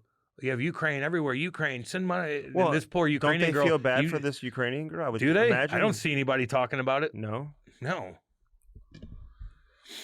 You know, like Clay Travis and those guys will bring it up, of course, Charlie Kirk and all them, but nobody else. Clay Travis. Is he making a lot of money? Fuck yeah. From who? Who's paying him? Jesus, man. He's been making a lot of money. Where for a did long he come time. from? Wasn't he like a Fox Sports I thought radio host? I think he went to Vanderbilt or something like that. He's a smart guy. He's a little much, like, don't get me wrong, but I like how he calls out bullshit. You know, so. But does he call out stuff? He came on my radio show a bunch of times. Just to get attention? Yeah, to make money, but I think he believes what he says. He goes after Ryan Clark pretty good. Fucking right. It's so funny. Yeah, you're goddamn right. You think Ryan Clark is seeing all this hate on his timeline? Sure. Why does he keep subjecting himself to that? He won't stop tweeting. Like, honestly, dude, I don't follow him that closely, except for he's annoying as shit. And he's always just saying stupid things. Like, I wonder what Stephen A. Smith, who I think has a pretty good head on his shoulder. Like, Stephen A. is smarter than you think he is. Okay? And he gives a lot of these guys an opportunity and a platform to come on his show and to create a successful career off the playing field for themselves. Like, he's done a lot for a lot of different people, whether you like him or not. I mean, you may not like him, but Stephen A? Yeah. I like Stephen A. But you can't, I do. disagree with that. I bet you deep down he's like, get this guy the fuck off my show. And the people with ESPN are probably like, okay, enough is enough with Ryan Clark. Like, what's the benefit? Are we really benefiting from having hit this guy on board? People hate him. To break down, football? You don't have anybody else that can come in and break down football? He said some goofy things the last couple months. You know, like he's like so... Like, why is he so into the Caitlin Clark? Although Caitlin Clark, I'm pissed at her. I tell you why. Because she said I don't like how she treated that camera guy. Do you see what she did to that camera? No, but I saw what Angel Reese said about her teammates. Angel. What did she get suspended for? Angel. I think it was just suspended by her own team. Something happened. Oh, she called out her team. She did? Yeah. She's such a goofball. Oh, there you go. She's so goofy. Like no wonder you get chirped so bad. You're you're so... Are you hearing much about the WNBA right now? No. Why? Because no one's throwing things. Because the dildos aren't there anymore, which was hilarious. And Caitlin's not playing. And somebody else isn't playing. Angel? Nope. Hotness. Oh, Sophie? You think she's that popular? Fuck yeah. So she's after not that playing. Incident, and they saw how beautiful she is. And after the one player talked about shitting her pants. Oh, fucking gross. Sophie doesn't talk like that. No, she doesn't. She does a little twerk video. I'm like, oh God. Oh, son of a bitch. How tall is she? Taller than you. Probably. She's hot. I'll probably go to my left though.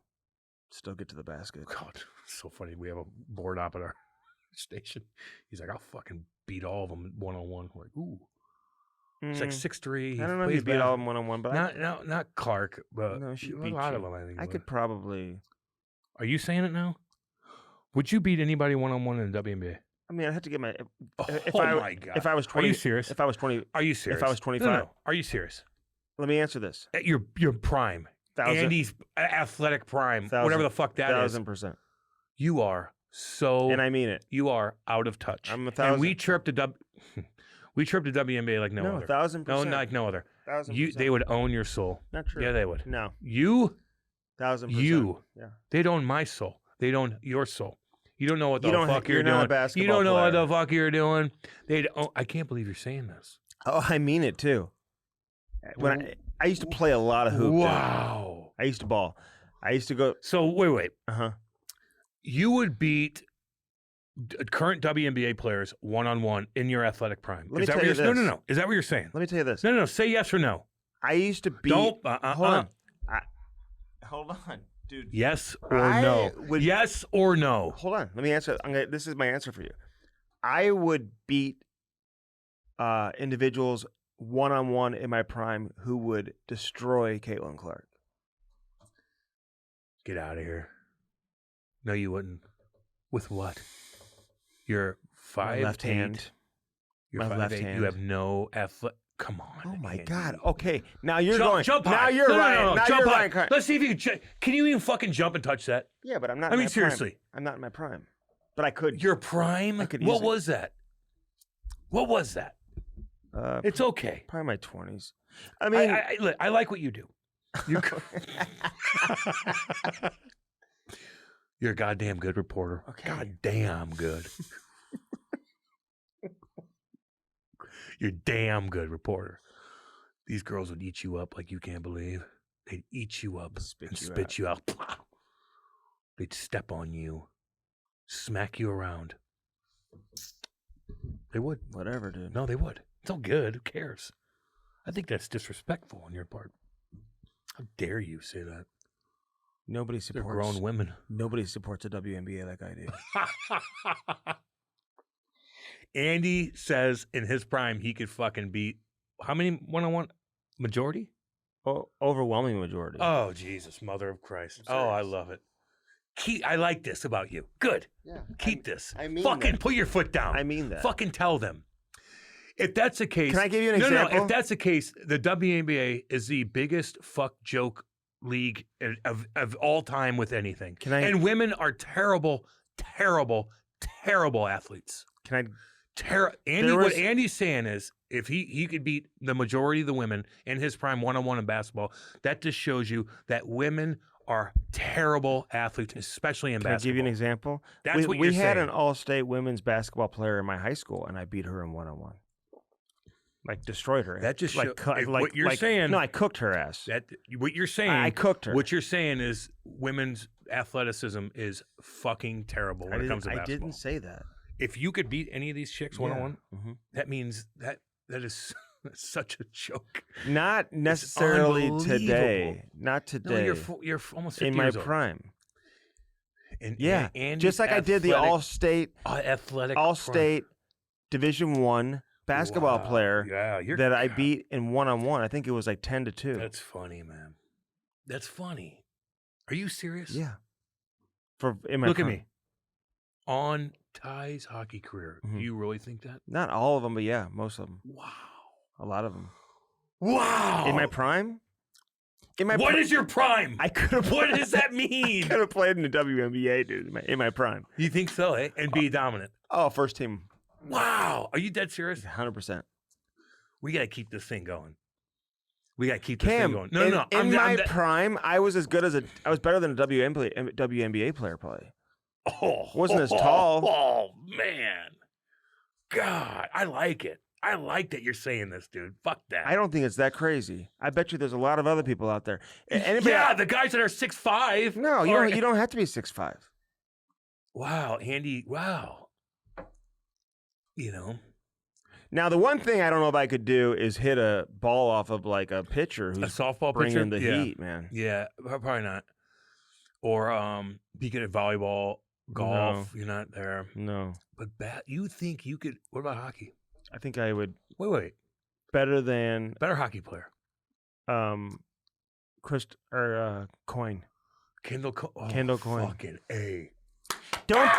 Don't bring Jensen. Wow, I love it. Look at me. On Ty's career. Mm-hmm. In your prime, Uh-huh. are you better than 50% of the best women playing now? Hockey? Yeah. Yes. Whoa! Whoa! Wow, baby. Wow. And that's not to say they're Son not. of a bitch. That's not to say that they're not good. The fuck it doesn't. Great players. No. That says that they're fucking not good at all. That's what you're saying. Remember, I told you that That's exactly what it means. they've lost. That means they to are like U14 teams. Holy Like, fuck! they've lost to U14 teams, dude, by like double-digit goals and stuff. Like, wow. you shouldn't be Good that for you. surprised about Good for that. you. Good for you to be so confident. Do you think a U14 AAA team could beat the U.S. women's national team now? A U14? Yeah, maybe. Because I think they have before, like by like 7 or 8 goals. Yeah. We're talking about you. Yeah. No. We're talking about you. Okay. Andy. Yeah. Andy Strickland. Yeah. Wow, boy. We're not taking this out. Not doing it. Not gonna do it. But I ain't gonna do it. I ain't gonna do it. But can I? We gotta get going. Can I ain't gonna do say? it. Can I? No. say You can't say anything else. that I'm not disrespecting women.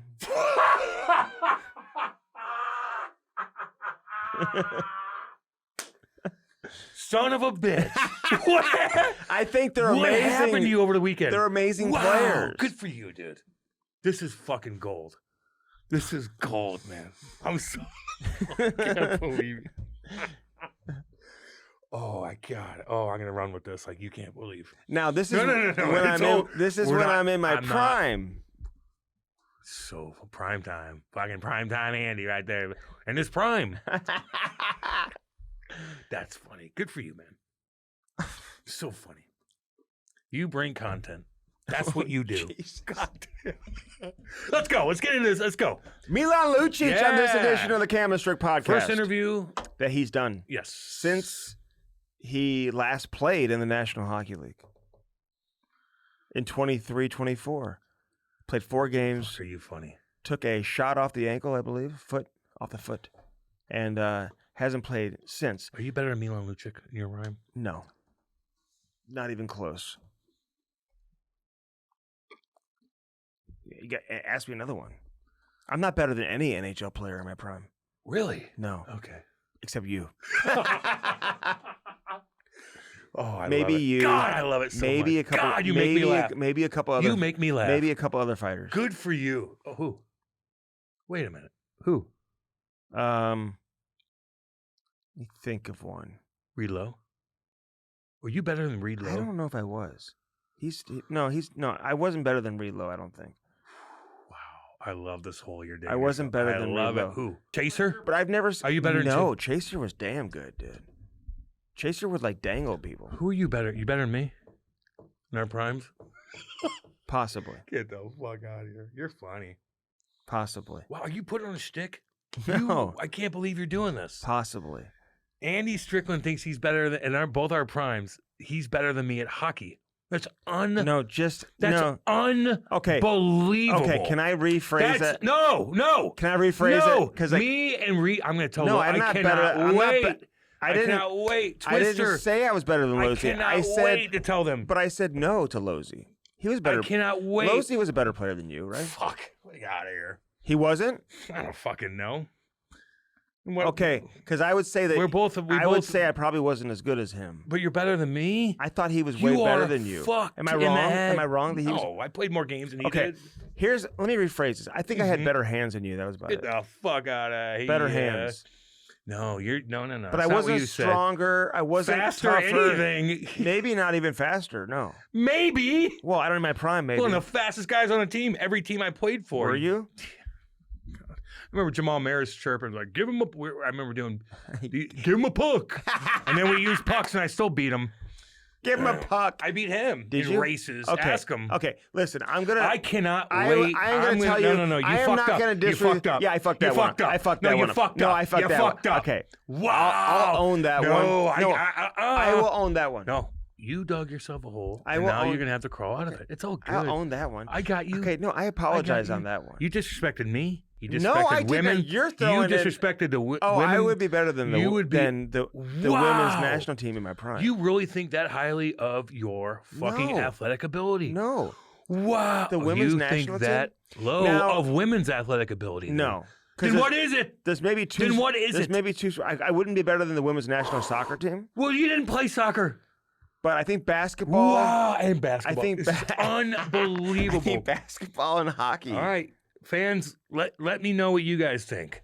God damn Let it. me. Oh, you did it to yourself, boy. So we sorry. are not. I am so sorry. Wow. Everybody, let this go. I No. This is I good for am no. So no, sorry to no. everybody out there. Oh, so now you're Yeah, sorry. I am so now sorry. You're sorry. Don't Don't fall for this bullshit. All y'all I out am there. so sorry. All to you out there, everybody Andy. out there. Yeah, God, no. you put me on the spot. Just me?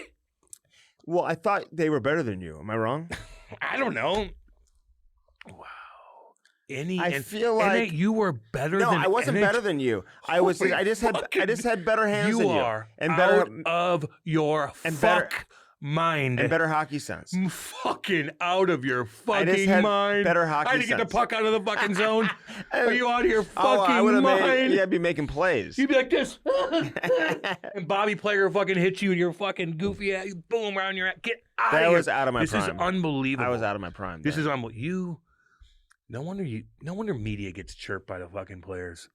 Cause shit like this. Now I understand Ryan Clark. That guy probably said the same fucking thing. I could have done it too. I think I was better than you. No, I couldn't. I'm better than all the women. Football. Fuck it. Let's go. I couldn't do it in football, dude. Couldn't do it in football. And You're I a better could- blogger. I'll give you that. Thank you, Cam. Just better hands and hockey sense. Holy fuck, hockey sense. Fucking made every single fucking team I played for. Every single team I tried out for, I made.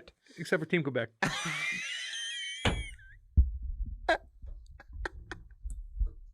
My dad wanted to piss on Mike Zook.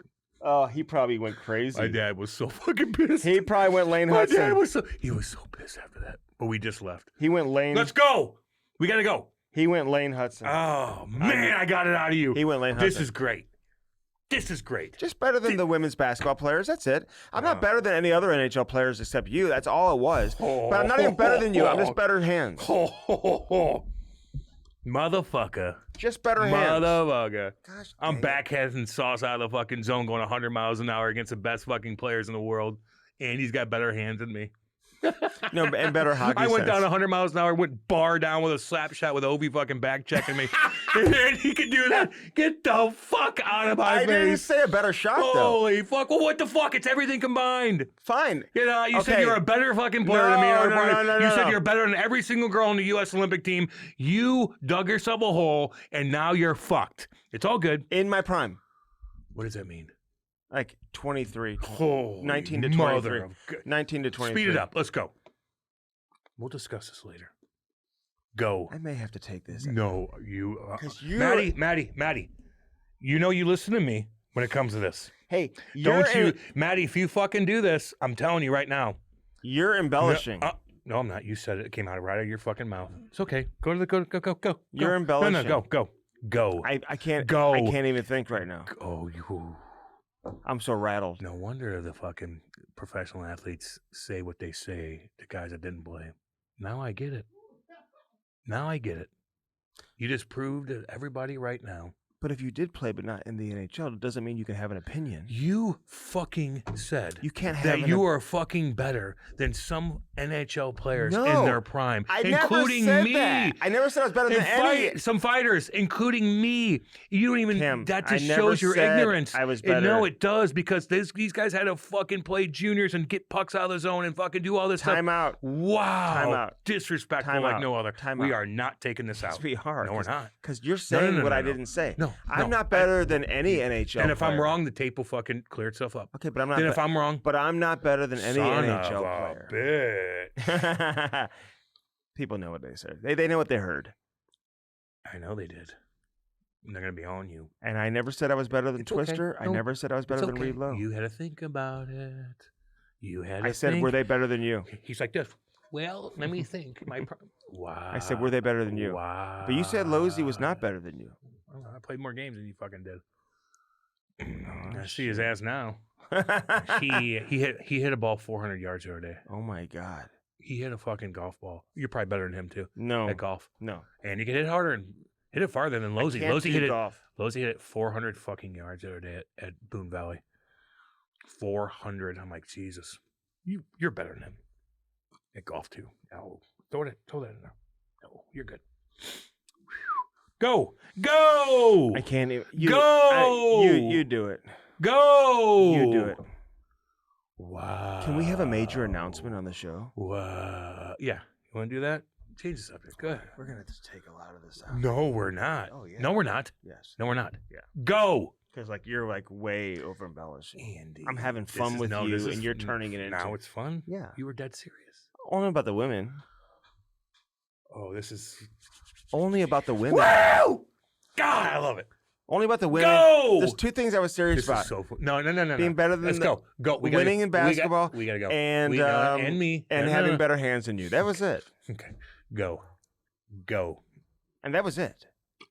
Go. This is so fast. Maddie, we'll talk. I'll listen to it. Me and you, I tell you what, sometimes Andy will bring goddamn gold. You know, his stories are like, oh, fuck, you know. But when you say shit like this, it's fucking gold, How baby. dare I you. love it. How dare you? Good for you. No. Good for you and your confidence. God dang Good it. for. Oh, I know. It's all good. Go. I can go to my left, I can go to my right, I Go! can go to the hole, I can take it away from the basket, I can put you off the dribble, I can hit the three, I can get the outside game, inside game, low post game.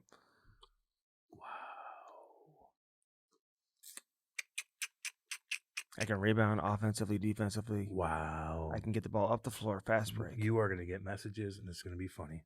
Gosh dang it. Son of a bitch. Go!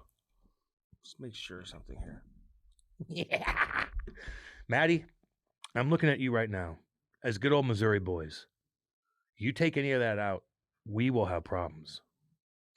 I'm so upset right now. Oh, man. This is great. I'm very upset. You guys know what to do.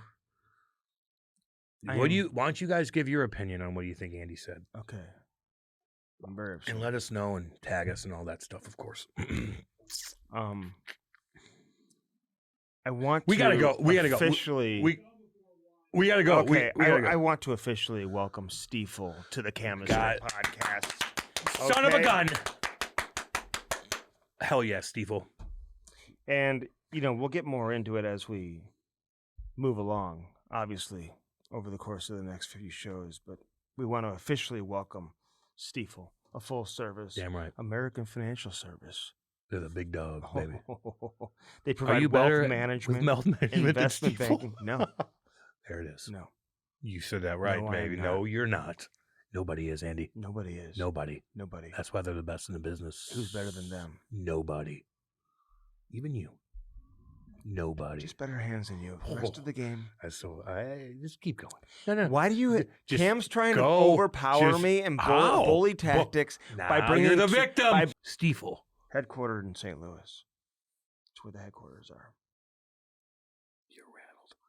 Range of services, including securities, brokerage, trading, investment advisory, debt and equity, capital markets. They do it all. They damn And we right. will tell you With more and all more of it. about Stiefel, Yep. man. Yep. We couldn't be They're on happier board, to have baby. Let's Stiefel go. on board with us. Such a global brand, dude. Gigantic. Asia, North America, South America, everywhere. Gigantic. And you, when you tune into the Blues games, what do you see on the jersey? I'm so rattled right now. Don't even. You're so It's all rattled. good. So we'll put a little Stiefel on here. Yeah, until you hell eventually yeah. Get here. We'll You'll load see it on these a up. Blues jersey, but we couldn't be more proud than to have course. Stiefel on board with Goddamn us. right. So Ron Krasinski, everybody Love you on guys. down, Rhett, the whole team, man. Yeah, Thank you. Yeah, baby. For jumping on board with the Cam and Strick podcast. First Form, baby, and firstform.com. You know how I became?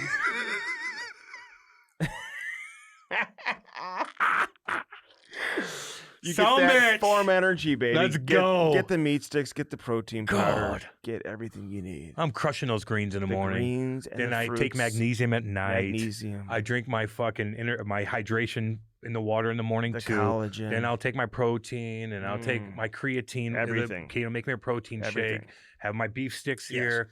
They're the best. All right. Yes. First Form, firstform.com/Cam and Strick. Get it today. Use our link, firstform.com/Cam and Strick. Only use our link, and we appreciate it when you do it. Hell yeah. True Float, baby. You know, they've got a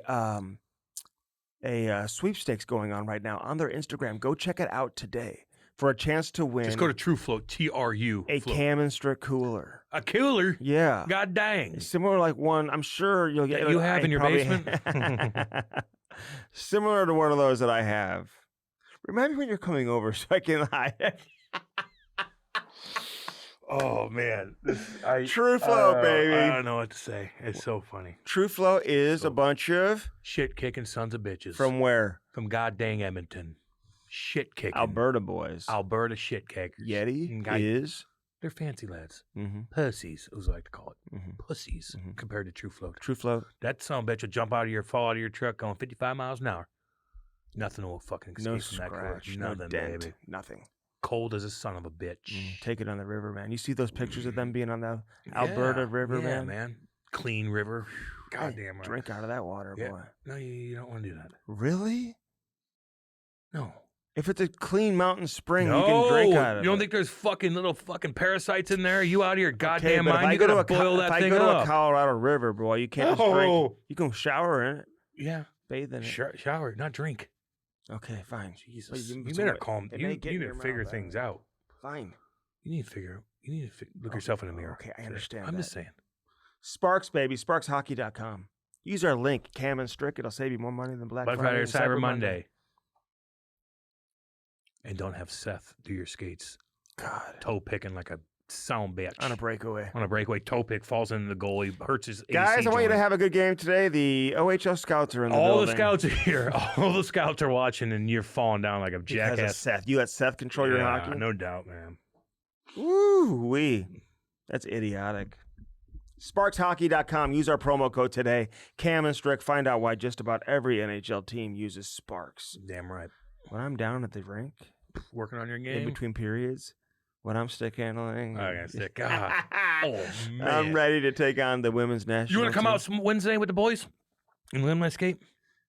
Let's see what's up. Probably playing with the girls. Oh yeah, they're gonna let you come out. Baker's Why would they doesn't. let you come out Baker's doesn't. Dude, I'm past my prime. There's a difference. We all are, dude. Mario Lemieux and Wayne Gretzky are past their prime.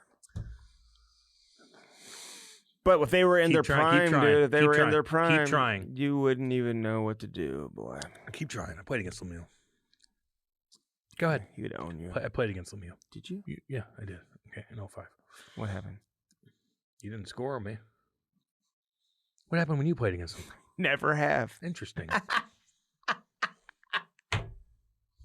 Sparks Hockey, SparksHockey.com. Love you guys. Blue Note Roofing, baby. Right there, baby. What is that? What is that? 314-920-5713. Have you had storm damage?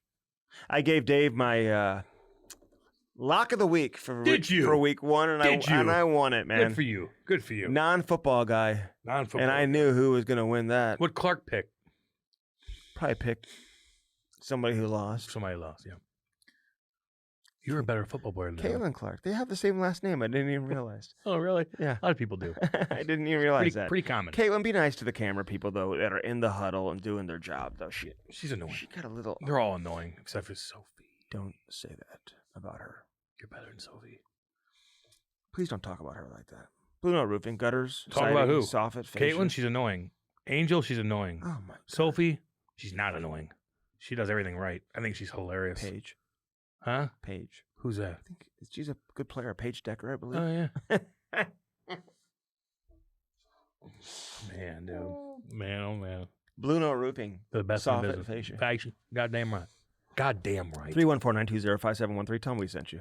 I picked the Washington Commanders. The Commanders. That was my lock of the week. I'll give you my week Commanders. 2 lock of the week. Yeah. Oh, I should give it to you. I'll give it to you No, after the interview. No one gives a fuck. I'll give it to you after the interview. But Milan Lucic, man, getting him on, Yeah, by it was the way, great. is and he's coming in on a PTO. Mm. We wanted to chat with him and get an idea of what's going on in his head and where he's at. He's a monster. Great to hear that, most importantly, his family's back together. Yes. Yep. Which- Backwards girl. Yep. And Brittany seems very cool. I think she's got everything back together as well. Yeah.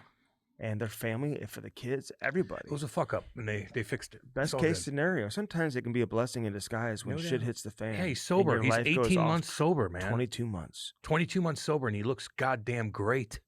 He's thin and cut up, and he's still jacked out of his mind, but he's sober and coherent, and he's not. It doesn't slow him down. He's coming in man. with a great mindset. He does. I hope he makes this team. I So do. do I I. want to see him around all the time. I do too. He's our boy. I do too. Stick up for him. Shilly, It's my boy too. Goddamn. Ryan Shilly. Man, what's up? Ryan, let me know if Cam's dad ever got Yeah, in no, your seriously. face. No, dead serious. Dave, ask your daddy how. Ask no, wait, Dave Ryan, ask your daddy How when Denny- he coached how me Denny was. in AAA how my dad and me were. Ask him. I'd like to know. Yeah, Andy likes to know. Was he your coach towards the end of your AAA No, or towards the He beginning? was the very beginning. So that's when my dad Oh, was still a well, rookie. that's Would come prob- on through this. Yeah. So Ask he away. Probably didn't even know what was going on back then. Dom was a better source who gave me some information. Okay. Okay. Turn your backyard into a summer oasis with Shilly Plastering. Get plastered with Shilly Plastering and get that Pebble Tech technology. Best in the business, right there. 5-year warranty. Best in the business. You right walk there. into these backyards, man, they have these unbelievable pools. And you're like, who did the plastering? They're like, Shilly. Shilly. Every single Duh. one. Come on now. No doubt. Milan Lucic, baby, Right here. here on a PTO. Right here, Over baby. 1,100 games, a Stanley Cup winner. Household name. You put him on your top 5 toughest players in the game today? Yeah. Oh, yeah. I'd say he's one of the toughest players ever to play. Really? Sure. Ever? Everything combined, damn right. Enjoy the interview. Not with as tough Cam as and Andy, Strick- With the Milan Lucic Let's with Cam and go. Strick podcast, baby. The Cam and Strick podcast is brought to you by First Form, baby. Use our link and do it today. www.firstform.com/Cam and Strick. Get jacked now. They are the real deal. Get that protein, check out the apparel, eat those bars, and drink those energy drinks. Firstform.com/Cam and Strick. Yeah. Now on to the interview. Welcome to our beautiful studio. Thank you guys. Thanks for having I me. scared him, Cam. Maybe someday you'll have a place like this. I went Keep up- working hard. I went up to his car and I scared him. What kind of Just- cars you got? Just he had a nice car. I don't want to give it out there. You've asked me that twice now. I don't want to throw it out there. Why? But I had to scare him a little bit just to make sure that You he did startle me. He scared you? It startled me. Yeah. Yeah. St. Oh, Louis, baby. Yeah, baby. This isn't St. Louis there though. You St. Louis is a little farther out. I know. Welcome, man. Yeah, dude. Thank you. Damn. Yeah, it's really good to be here. I actually drove in from Vancouver. Jesus. Ooh, God. Yeah, me and my wife did it in 2 days. So we stopped in Yellowstone there in the Old Faithful Inn, which was pretty cool. All she wanted to see was a buffalo, and she got to see that.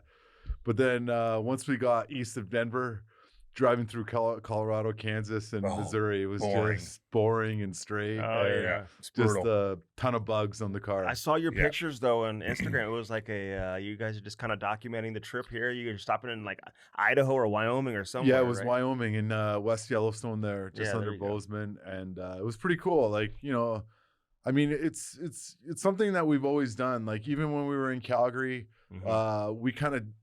I mean, I remember people in the organization saying like they've never had a player that's experienced kind of everything that Calgary had to offer. We did Banff and Kananaskis Banff. and Canmore. Like we did dog sledding in Canmore. Lake Louise a bunch of times. You want to Even- take in the culture. yeah, Hell yeah. just take in everything a city has to offer. And my wife is more the person that sets that stuff up. And I mean, everyone's a fan of the show Yellowstone, so it was Yeah. kind of cool to kind of see some of that. And 1883 and 1923, which I'm into right now, which is badass. Yeah, exactly. Nobody's watching that. Yeah. Yeah, they are. Taylor Sheridan's gigantic. Do you yeah.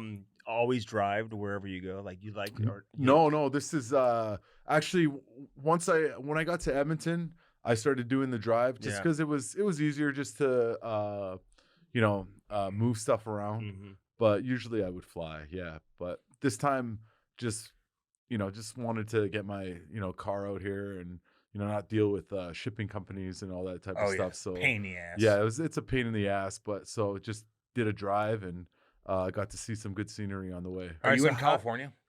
I was for a good chunk of the summer. Then I finished off a little bit in Vancouver. Cool. So how'd this come about? So like When do you find out you're reinstated and all that? Like, so you can play and you have options, and then you start trying to like look at rosters and feel it out. Who do you know? Where you're most comfortable? Like, how did St. Louis work out for you? I got the go in the middle of July, and they told me that I was reinstated and good to go to find the team, and then your agents do most of the work, and they start reaching out to teams, and my agent Jerry, he's had a lot of guys come through St. Louis Yeah, he here, and has. he has a good relationship with Army, and so he reached out to him, and they were one of the teams. There was a handful of teams interested that I talked to, but I think I had the most in-depth conversations with Doug and Monty and even Claude. It was funny. Strick, we were talking on the way in. I think I know more of the coaching staff than I do players. All these guys seem so young now, but yeah, just had some good conversations with people here in the organization, and not only that, just talking to former teammates who have played here. I mean, even for my rookie year, playing with Dennis Weidman, who said how much he loved it here, and then guys gradually along the way, and probably talked the most to Torrey Krug, who unfortunately isn't playing because of his ankle injury, but me and him are really good friends, and he talked about how much he loved playing here. And for me, I've heard about a ton of guys who stay here and retire here, and they because as a player coming in for a road trip, usually you stay at the Westin downtown, you go to the rinks, so you don't really get to experience what all of St. Louis has to offer. So, but just hearing from guys who played here, even talking to Schenner, I played with his older brother in LA for a bit, and I've known Schenner, just from living in Kelowna for 2 summers, and just talking to them and hearing how much they love it here. And also I was watching a lot. I watched as a lot of games last season, and just seeing once Monty came in and which way how this team played after the Four Nations and the style of play that they play. I watched them live twice in LA when they had that road trip when they played LA, Anaheim, LA. I took my son to one of the games. Parayko got hurt. That was a turning point. I was in the there. season. Yeah. But they play a big, heavier type of style, and I just felt like it's suited me the best. And like I said, just having those conversations with Doug and Monty, it was it just felt right. So I just went with my my heart and my gut feeling, and that's how I came about the decision. Yeah, those are tough games, man. They were killing each other. And when they played, it was great. I know. But you know Monty though.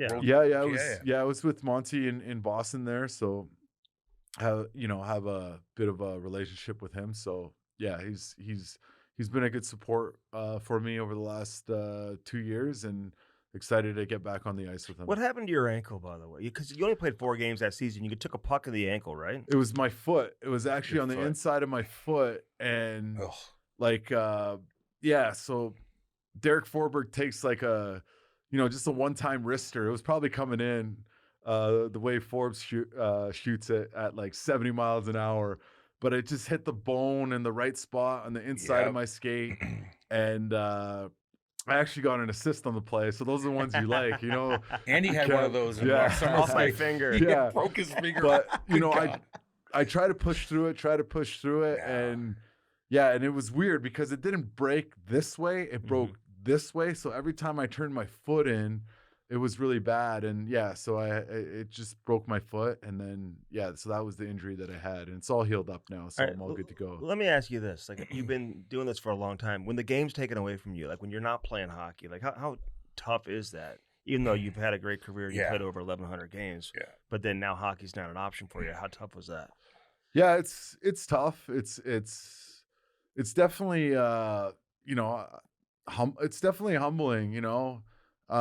Sometimes, going to how you started off the question, sometimes you don't really know how good you could have it till it's gone, so sometimes you kind of take it for granted. So I think it's a real, important lesson, not only for myself, just anyone listening to this, just to keep your gratitude, right? Because, every day, one thing I remember Darryl telling us in Calgary when he first came in and he was trying to change the culture, and he was talking about how, we should be grateful that, we get to wear a Flames jersey and, live our dream of being an NHL player. And, when you play a long time and everything, sometimes, like I said, it gets away from you, you take it for granted. And yeah, but when it's not an option, I think it goes for Hall of Famers that play 1,500 games, or guys that play 50 games, or are minor leaguers, or guys that play in Europe. Once it's done, it's done. And it's just, it's a business where unfortunately you age out, right?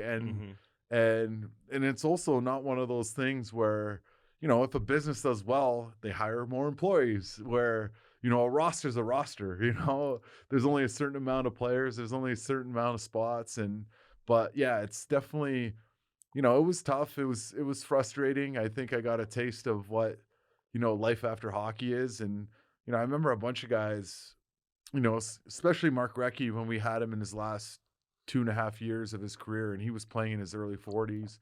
And, he would always say to us, all of us, play until they kick you out, play as long as you can, because, it's the best thing to do is to be a professional athlete. And, I guess to get a taste of that is, it was, like I said, I got to feel the frustration and, kind of, okay, what do I do next? And what retirement life will be like. But also it's definitely made me, even more grateful to have this opportunity, and thankful to have this opportunity. And, I guess I feel like a little bit of a rookie again, a 19-year-old.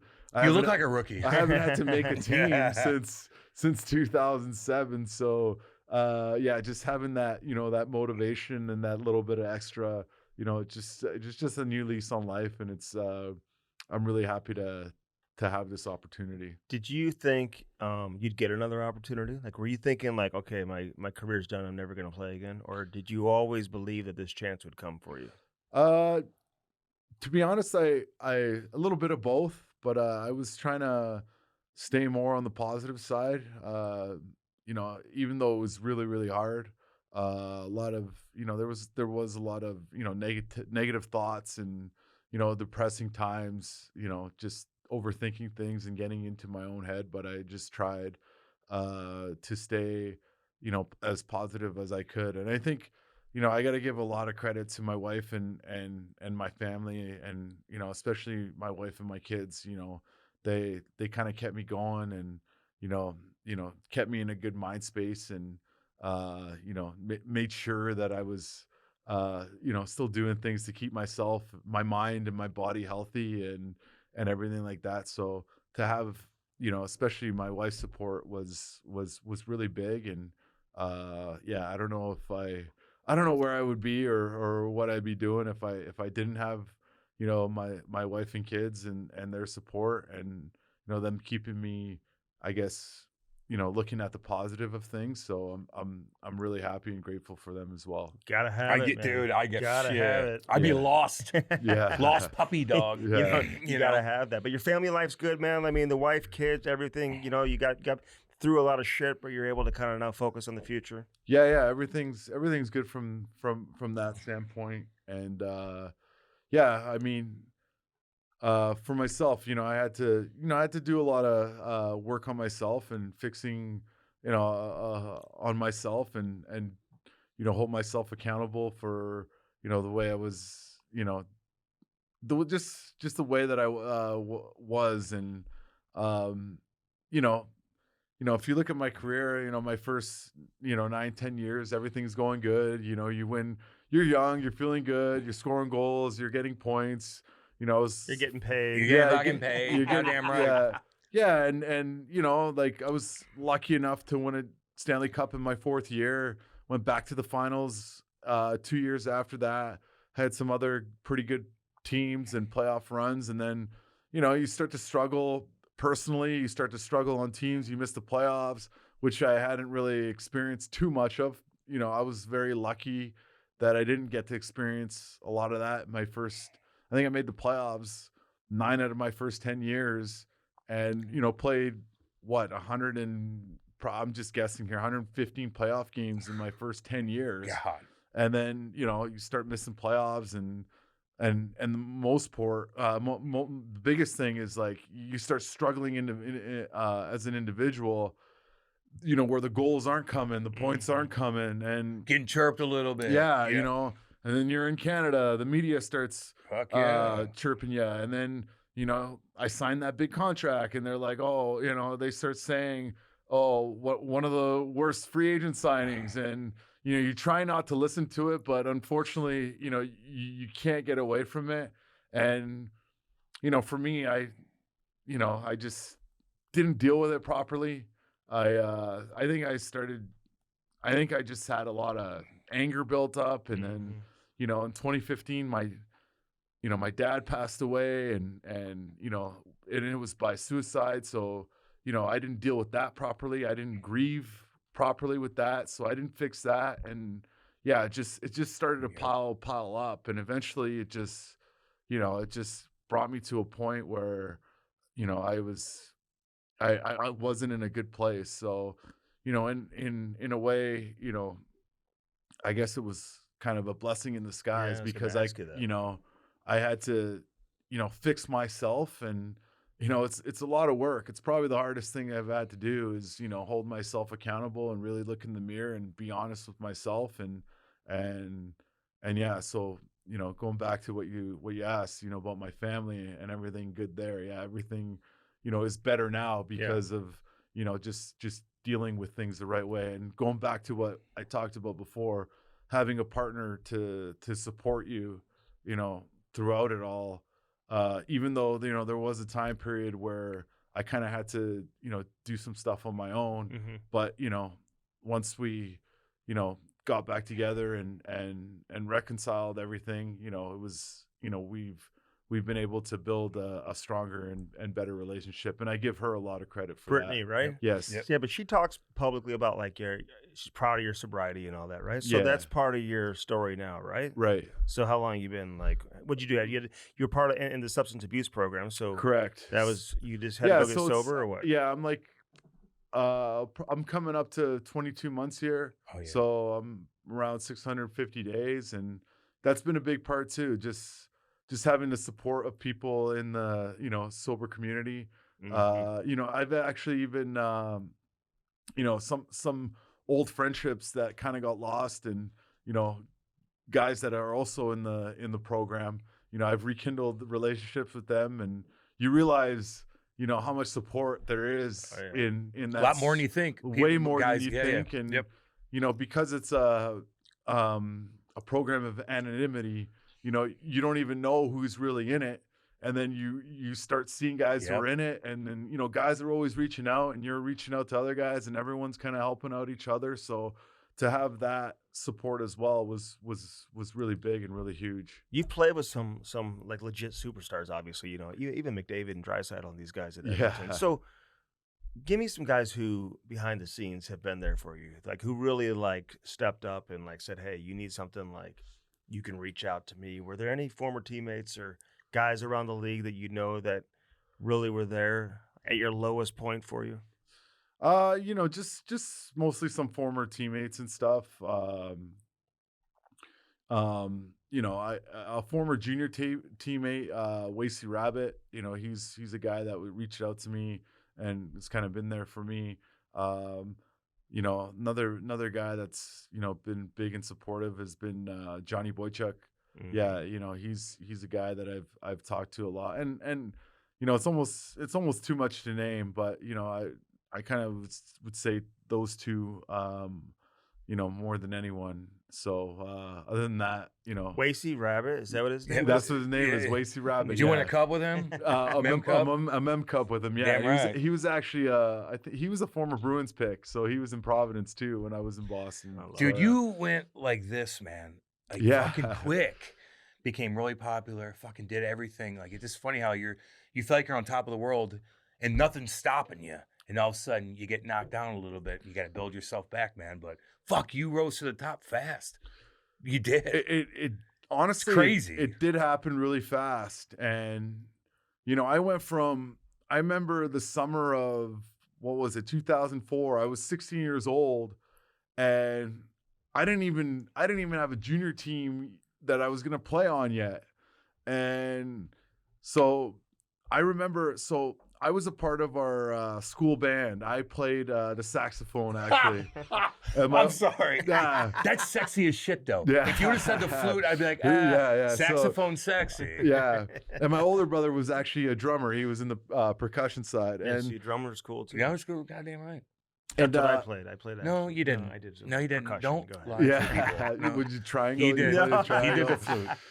So, anyways, in the summer of 2004, our high school, Killarney in Vancouver, got picked to represent Canada in an international music festival. So we went to Beijing, China, to represent. China. Yeah. So it was Damn. pretty cool, and we were there for 8-9 days. And I remember, so we flew home.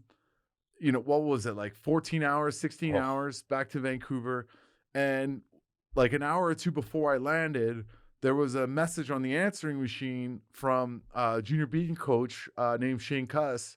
And I was going to main camp for that team. And he's like, hey, we got some pre-camp skates if Milan would like to come out. And, you know, I was just like, oh, okay, I got off a 16-hour flight. I don't know if I should go. I don't know if it's a good idea, blah, blah, blah. And then, you know, and then I was like, okay, fuck it. I just told my dad, like, fuck it. Like, let's just go. You know, it's an hour. Hell yeah. We'll drive out. We'll go. And then I think he just saw that, you know, I think Shane saw that I came out and I had a good practice. Did he know too. you were in China and just Yeah, got I off told the him. flight? China. I called him before. I was like, hey, like, I appreciate you calling me out, but I just, you know, got back from China. So I don't know if I'm going to make it or not. Then I came and had a good practice. And it was right after that, you know, pre-camp practice, he signed me to the junior B team. And then from there, the affiliate was the Coquitlam Express. And like 14 games in, I got called up and then ended up finishing and playing 50 out of the 60 games with the BCHL team with Coquitlam. And then during all this, I signed with the Vancouver Giants. And then once we got kicked out of the playoffs, I finished the season and played the playoffs with the Giants, and then 2 years with the Giants. And then all of a sudden, like I was saying, from 16, I didn't even know, because I was undrafted in the WHL. So I didn't know if I was even going to get on a junior team to, you know, 3 years of junior. And then all of a sudden I get drafted in the second round, and then 19, I'm in the NHL. Yeah, dude. And then 4 years into that, so I just turned 23 and we win the Stanley Cup. So from like 16 to 23, it was just like you said, fantasy land. Yeah, it was like you just like, you're like, this is it's like fake. yeah, You know? it was like almost a dream. It I was a know. dream come true. But like, you know, up until that 16, there was a hard times, and I had to stay resilient because there was a lot of people and teams saying, you know, slow feet, not good enough, blah, blah, blah. And then all, you know, it was, if it wasn't for Shane Cuss, you know, taking that chance on me, he opened the door, for all of that to, But you're to a open monster, up. though. He probably looked at you like, this motherfucker. He's like, wait till you see Yeah. this guy. He's when gonna he rolls kill in. guys. Yeah. He's crushing guys, and he's got skill. Like, Yeah. okay, yeah, we'll take a chance on him. Yeah. Were you fucking But- guys up bad But back then? but Cam, like, you know how it is, right? But that's how I made teams. Like, I had to make teams by, like you said, by like fucking guys up, by fighting. Yeah. And then they're like, yeah, we need a tough guy. So they would take me because I would fight, and I was willing to fight, and I was good at fighting. Then you score. Then eventually they were like, okay, like, wow, like he can make plays, he can score too. And then, but if it wasn't for the fighting, I wouldn't have made any of these teams. You know what I'm saying? So, But first- the hits too, though. Like Yeah. you're crushing guys with hits. Like fighting only goes so far. You are rocking guys. yeah. So, So how do you look at this opportunity? Like, what do you need to do to make this team? Where do you think your game's at? Yeah. What have you been doing the last couple of years in terms of preparing You look- yourself for this moment to come in Cut. and play? You've been skating and yeah, I've been skating. You know, I skated a lot last summer, and then, you know, I kind of, because I heard rumbles that maybe I was going to get back during last season, but they were all just rumbles and rumors. And so I was skating all the way up until January, and then, you know, then I just was like, okay, like, You skating by yourself? You skating? yeah, I was skating by myself a lot. And then eventually I just stopped skating because skating by yourself is no fun. No. It's no Oh fun. my god! You know, after like No goalie. no goalie. no goalie. It You was- couldn't go skate with like the Giants or anything. No, well, I wasn't in Vancouver, so Oh, I just okay. you know, but they offered up, but I and then I was in LA, so I was just like, you know what, I'm just gonna focus on the kids and family time and everything like that. So yeah, I just put all my efforts and energy like that into that. But as I was doing that, you know, a couple summers before COVID, I would spend my summers in LA and I would work out with Chad Morrow, Ethan Morrow's brother. So, you know, from February up until July, I was working out with him the whole time, just to stay, you know, just more mentally, you know, to get that physical exertion, and but also, you know, just to stay strong and you know, just have something to do as far as, you know, working out. Yeah. Just enjoy working out. And then, you know, kind of once I got the, you know, go ahead, I started ramping up the skating. I think I skated like 40 times before I came out here. yeah. So Now, who you skating with this summer? A bunch of NHL guys that you're on the ice with, or yeah, you know, just a couple guys out there in LA, and then my group in Vancouver. You know, it was funny. I was laughing with them. It's Ian Gallagher, Brendan Gallagher's dad. He was the trainer for us in the Giants, and I always used them in the summers. And it was funny. I started with him 20 years ago. And it's crazy how fast time goes. Yeah, Like man. my junior career with the Giants started 20 years ago. And you're still doing it? yeah, Still still doing doing it, it. You know, still loving it. And so yeah, so you know what you asked, like, you know, kind of where my head's at. Just got to do, I guess, what I did as a 19-year-old, and you know, just show that I can play. You know, because usually I would try and time it so I was ready to go by early October. You know, kind of use camp and exhibition as you know, get the lungs, get the feel, get the hands, get the legs going. But you know, kind of this go around, you got to be ready for the start of camp and all the preseason games to prove to them, to give you a reason to stay around. So It's probably good that there's a lot of preseason games because next Yeah. year is going to be different. You know yeah, what I mean? it goes 6 this year, then it goes 4, down to Yeah, 4. Yeah. Yeah, if you asked me 10 years ago, I'd be like, yeah, 4 is great. Yeah. Now Perfect. you won, Fights out the now you wazoo. won Yeah. that. But there's not really fights. You feel like you still have that, like that part of your game doesn't leave, right? No, it doesn't The leave. intimidation. Yeah. like you can come in, you can still give that look, right? Look Yeah, at him. for sure. Look at him. Yeah. Like, Yeah. Like I mean, I you, touched him on this. yeah. I'm like, God, I feel that. Yeah. Okay, Yes. Yeah, dude. you can still, yeah. Okay. Well, and if you look at it too, I think if you look back to when the Blues won in 19, all the teams that have won since, they've been bigger Heavy teams. teams. Heavy Tough. teams. Because they've been copying the Big- Blues in LA before Yeah, that, and some of those teams. like Big D. Yeah. Like the Blues D in 19 was a Huge. big group. Monsters. And, same with Vegas. and then you look at Tampa, they added big bodies on the back end, Right. and that's what finally put them over the edge to win. And yeah, Vegas and Florida plays tough. Florida in plays your big. face. And you know, say what you want. I know Colorado had those high end guys, but they're bigger guys. Yeah. Like Rantan's a bigger guy. Yeah. You know, McKinnon plays heavy. heavy. You know, McCarr's strong Big. as shit. You know, Got a he's- reach. Yeah, he's got reach.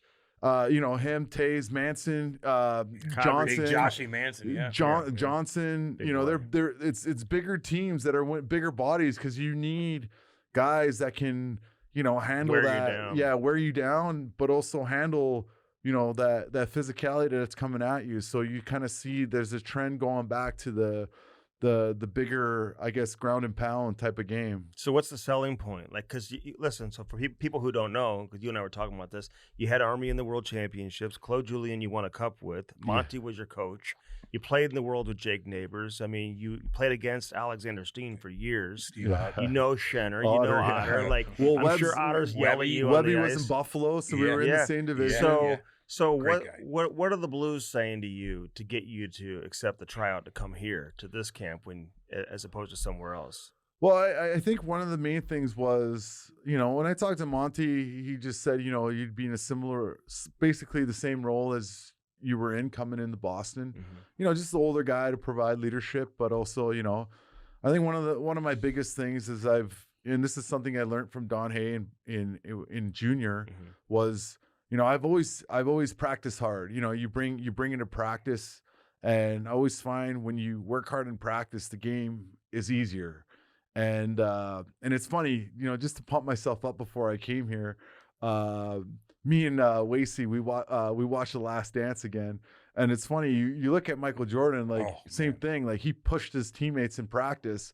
And I feel like that was a big thing on why, you know, the Bulls were so good when they were, not to mention they had the best player ever to play. Mhm. But anyways, but also, you know, just being a leader in a veteran role, and, you know, they kind of a new style, but also going back to what they were in 19, you know, a bigger team. They definitely have some really good young blood here, but, you know, trying to mix in, you know, a little bit of leadership to it. Yeah. So that was probably, you know, how the conversations went, talking to Doug and Monty. Yeah, because they're ready for the next wave of players here. I mean, they still have they some got some holdovers, good guys, yeah. but they've got a lot of young talent that are ready to take that next step. Even established guys like the Robert Thomases of the world, man. These guys are there's another level for them to even get to. Are you going to look at guys like this, like in practice, Yeah. that Jordan did back in the day? No, I wouldn't say I'm like him like that. I kind Are you of, gonna knock somebody I out kinda the like- first day of practice? I'm kind of But like, he won every drill, like Yeah. cardio wise. Yeah. I'm more the approach of like, hey guys, like I know it sucks, and like nobody wants to do this, like nobody wants to bag skate, nobody wants, but let's just try to have fun doing it. Like I'm more like, there it is. let's have fun doing the hard stuff. You know, that's always kind of been my approach when it comes to that stuff. Competitive stuff. Yeah, You know, yeah. brag about it afterwards. Yeah, you know, like compete, let's go at it and then laugh about it after. You know. Yep. Were you surprised a guy like Marchand was able to flip the switch and play the way that he did in the final? No. No. You know what? It kind of yes, because he did get injured. So I was like, okay, I wonder how he's going to be. Yeah, he's like dominating, like dangling guys. Dangling Yeah. from the face-off dot, dangling guys. But Marshy's always had that. And, you know, me and Marshy at the same age, we got drafted, you know, the same year together. And, you know, we were stallmates in Boston, you know, when he first came in, and he's always been a big game player, and he's always had great hands. And it's funny because, you know, I guess people were kind of looking at everything and stuff that you were talking about, but it's stuff that he's always done in the playoffs, and he's always had great hands. Look at his numbers. Has he hit 1,000 points? I know if he hasn't, he's close. He's getting there. He's getting there. But he's, you know, he's power play, he's penalty kill, he's, you know, he's a 5-on-5 he can create, which is like nowadays guys who can create 5-on-5, it's really hard to find. And if you ask me, you know, just watching that whole playoff run, you know, Florida bringing in Marshy and even Seth Jones, like those two guys coming in really, I think, completed their lineup, because without those two guys, I don't know if they would be. Maybe they would be, maybe they wouldn't be. But like the goals that Marshy scored, you know, big time goals that, you know, in big time moments, in big time games. Even Seth Jones, that game 7, I think he had 2 against Toronto. You know, it was really great to see, and I'm really happy for Marshy. You know, I think I speak for him because I know for myself, you know, when you win that young, all you want to do is win it again. Man. And I think that's one of the things that is the biggest reason why I, you know, continue to want to play, is to feel that feeling again and play for a championship. Because when we were young, you know, Brittany was my girlfriend, you know, Marshy, you know, we were young guys that weren't married with kids. And, you know, that's for me a big motivator is, you know, I want to win and share that experience with my family. You know, I got to do that at the World Championships 2 years ago, but, you know, to do that with a Stanley Cup would be really special. And one of the cool things I did was, you know, the Kings in LA, when the fires happened, they put that charity game up with all those celebrities. Chaser was out there. Yeah, Chaser was out there and everything. And even Biz was out there, and he was walking around. Everyone was excited to see Biz, and I'm like looking at Mark Messier and all Yeah, these I other know. guys, and these young kids didn't even really know. And I'm like, everyone's excited about Biz. Yep. I'm like, but good on Biz. He's done a really good job of everything that he's doing. But you know, I took my oldest, who's 12 now, because they had the Stanley Cup there, and I was able to, you know, hold it up with her and show her my name on it. So it was, you know, that was a good feeling. You know, because now, you know, being 12, she understands it. But I don't think Marshy hung out with his family for like a month after that fucking thing. He was everywhere.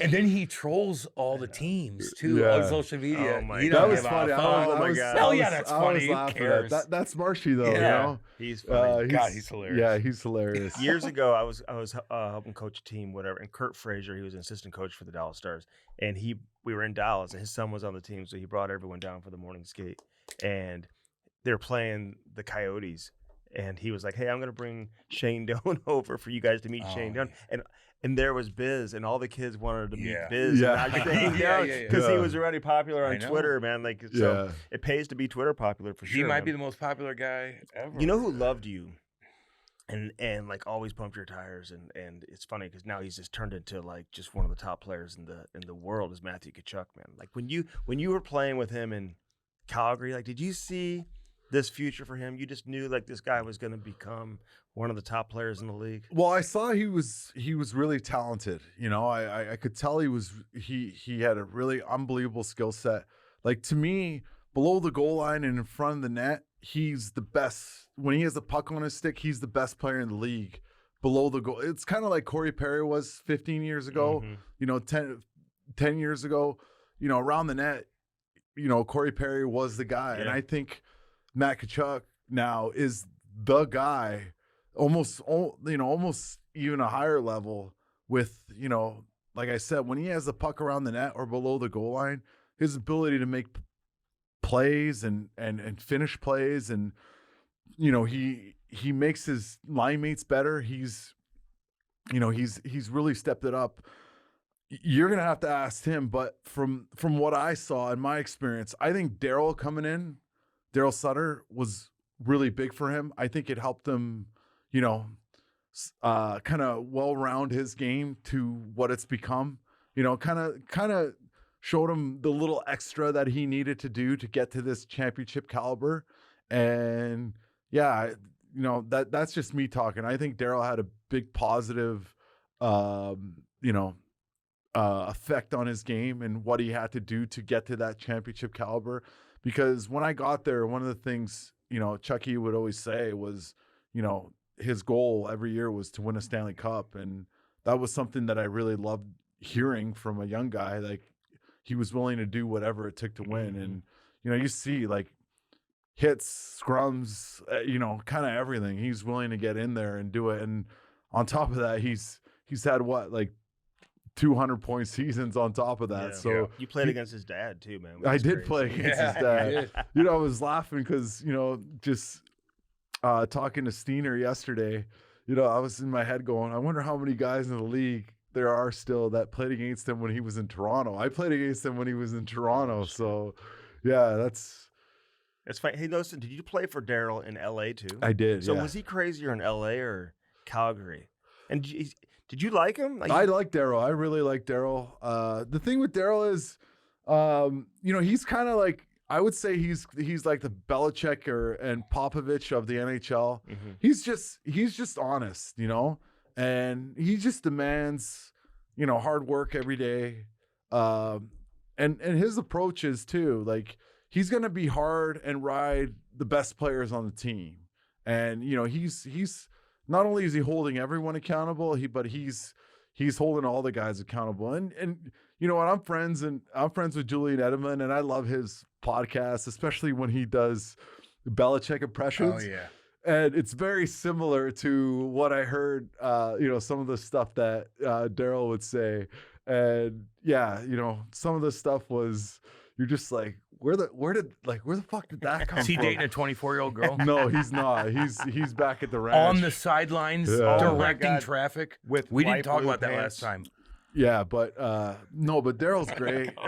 You know, sometimes when you're sometimes when you're in it, he can wear on you. Mm-hmm. But then, Oh, yeah. you know, when you move on from Darryl, or, you know, Darryl's been fired, Mm-hmm. you really understand. You're like, okay, I understand why Darryl was this way. You know, he at times he makes it easy for the leadership group, because the leadership group almost doesn't have to say anything because Darryl's saying it. And then, you know, because Darryl's a hard coach, then they bring in, okay, we need to back off a bit. So they bring in more of a fun coach in. So then the older guys are like, okay, like, you know, we don't have Darryl here anymore to, you know, kind of, you know, yell at us. So we're the guys having to be the bad guys now, right? God, Darryl sometimes though in those post games, he'd be like, they'd ask him a question about a young rookie kid or a young kid. He'd be like, who? Let me look. Yeah, Oh, he's no. -2. Yeah, but you know he knew who he was. Yeah, Yeah, he oh, just yeah. looks down at the paper. No, he's -2. You know what? One thing about Darryl is you see what he's, you know, his interviews were great, Mm-hmm. but he was probably the smartest guy I've been around in hockey. He knows who everyone is. He knows Yeah. he knows everything. But you know, his whole media, like I said, it's kind of like Belichick. They kind of, you know, they don't want to give too much to they kind of fuck with the They media. troll you. Yeah, they troll you a Oh, little yeah. bit. Yeah. Oh, Oh, yeah, Belichick it's hilarious. has to, for sure. Yeah. It's hilarious. I mean, he's got Yeah. a 24-year-old girlfriend. Like, he's got to have some. Directing traffic on the sidelines. Yeah. It's unbelievable. It is. Boston's a cool town. St. Louis, like, for a long time, had that sports similar, you know, experience that the Boston fans were having. All the teams were Yep. great. They had a football team here that was like, Rams are you awesome. know, Best among show the on top turf. team. Yeah. Damn Yeah. right. So it was like, I don't know, man. I mean, you bring that, you know, you live in a market like that, then you go play in Canada. It's all different, right? You've experienced all of it, you know? It is different, you know. I mean, we were talking about before the show. I get to Boston in 07, and you know, I get there, and the Red Sox win the World Series. They beat the Rockies. They make the trade for the big three with Kevin Garnett and sign Ray Allen, and the Patriots go 16-0 and lose to the Giants, and then, you know, Celtics win in 07-08, and it's kind of like, It's too much. yeah, it was like, holy smokes. But like the Bruins, we weren't really there yet, Yeah. you know, but internally that gave us motivation. Like, okay, we need to do something here too. Right. Yeah. And, you know, just playing on an original 6 team. I remember my rookie year, dude, there were some games, and Cam, you were on New Jersey on 07-08, were you Yep. not?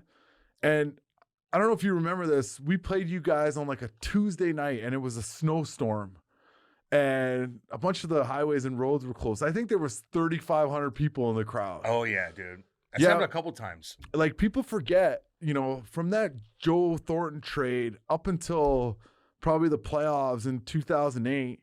I mean, there used to be college nights where if you were a college student, you can get a ticket for $10 Yeah, man. to a Bruins game. Really? If you showed your college ID. Half like, the town's Blues went college through that, yeah, too. like we were getting 8,000 a game. I mean, there were some times brutal. where, you know, I was on the Giants in the Coliseum where the Canucks used to play. I was like, there were more fans, Yeah. you know, at our Giants games than they were here. But, you know, we grinded it through. You know, Claude was in, me and Krejci were rookies. They brought in Sean Thornton. We actually lost Patrice that year. He had that concussion. But, you know, we had a new wave of young guys. You know, Tim Thomas started to play, you know, out of his mind, and we took we finished 8th that year, but we took the first place Canadians to Game 7, and it kind of brought the fans back, you know, and then we rode that momentum and then took it to winning in 2011, and then, you know, it's been great there ever since. But people kind of forget that little, Dude. you know, that little pocket when I got there. It wasn't great. always No. great. No one wanted to sign Did you there. see- No one wanted to play there. Yeah, it's like it's a horrible feeling. Matthew Barzell, we saw that clip of him. Mhm. He's on the bench before the game. He's like looking around. He's like, "What the fuck is this? This is fucking embarrassing." Because there's nobody there. Like it's a tough feeling to have, man. For Yeah, sure. it is. It was tough. I remember, I think it was like 2 months into my rookie year. I think from what I remember, calling my mom, you know, crying because I wasn't having fun, you know, and I think I was only averaging like 5.5 minutes. Really? Yeah. And, and I had my first concussion. Ooh. You know, Berard caught me cutting through the middle. Brian Berard. Yeah. And that was the first time I ever had a concussion, and I recovered from that pretty good. But it was just, you know, I was far away from home. I was 19 years old. I'd never been in a new city, and like Vancouver and Boston are very different. You go from one of the first cities, you know, in North America to Vancouver is a newer, no doubt, newer city, and yeah, it was interesting, but I remember, you know, even my mom telling me, you know, just stick it through, and then I did, and then fortunately for me, simultaneously, like 3 wingers got hurt at the same time, so I started to play more, and you know, then I kind of, you know, started to Did get you a live by feel. yourself? I didn't. I lived with Mark Stewart. Oh, that's cool. Yeah, for my first 2 years. Fucking so, big Mark Stewart. Yeah, it was good to have him. star. Yeah, it was good to have him. But And Mark Savard lived across the street, so I would go to Savvy's house a lot, and we'd watch hockey together. Yeah, yeah, that we helps, loved. man. He You gotta hang with loved the older guys. watching hockey. He huh? loved watching. He's You still surprised that he's coaching? Yeah, no, I'm not at all. Not at all. He's the out of all the great players that I play with, like you talked about, he's the best half wall guy that I've ever played with. Really? And when he put a pass on your tape, there was never any spit on it. It was perfect. Boom.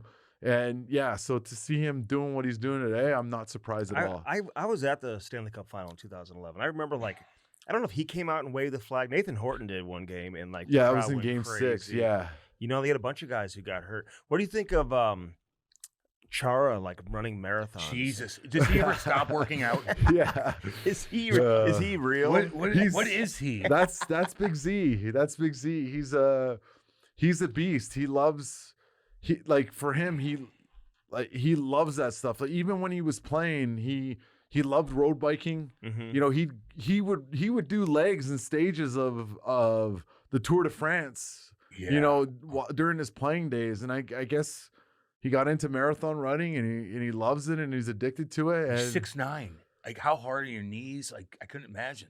I think the New York one he did in like 3:18. So to do that at 48 years old is pretty impressive. And he played 1,600 games. He took a beating too. Yeah, like he played hard. No shit. He's definitely one of the toughest guys I've, not just like fighting, but like everything tough. Like, he had a grade 2 MCL. He played through that. He had a broken Dude, jaw. in the broken Stanley Cup jaw. final. Yeah. Getting hit And an in elbow. 2010, actually, right before we played Buffalo in the playoffs, he got a high stick and it broke his septum.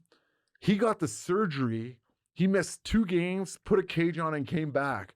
I had my septum fixed. Dude, I was out for 8 days. Yeah. I was in my head going, how the hell did Z play with this shit? I can't even get out of bed.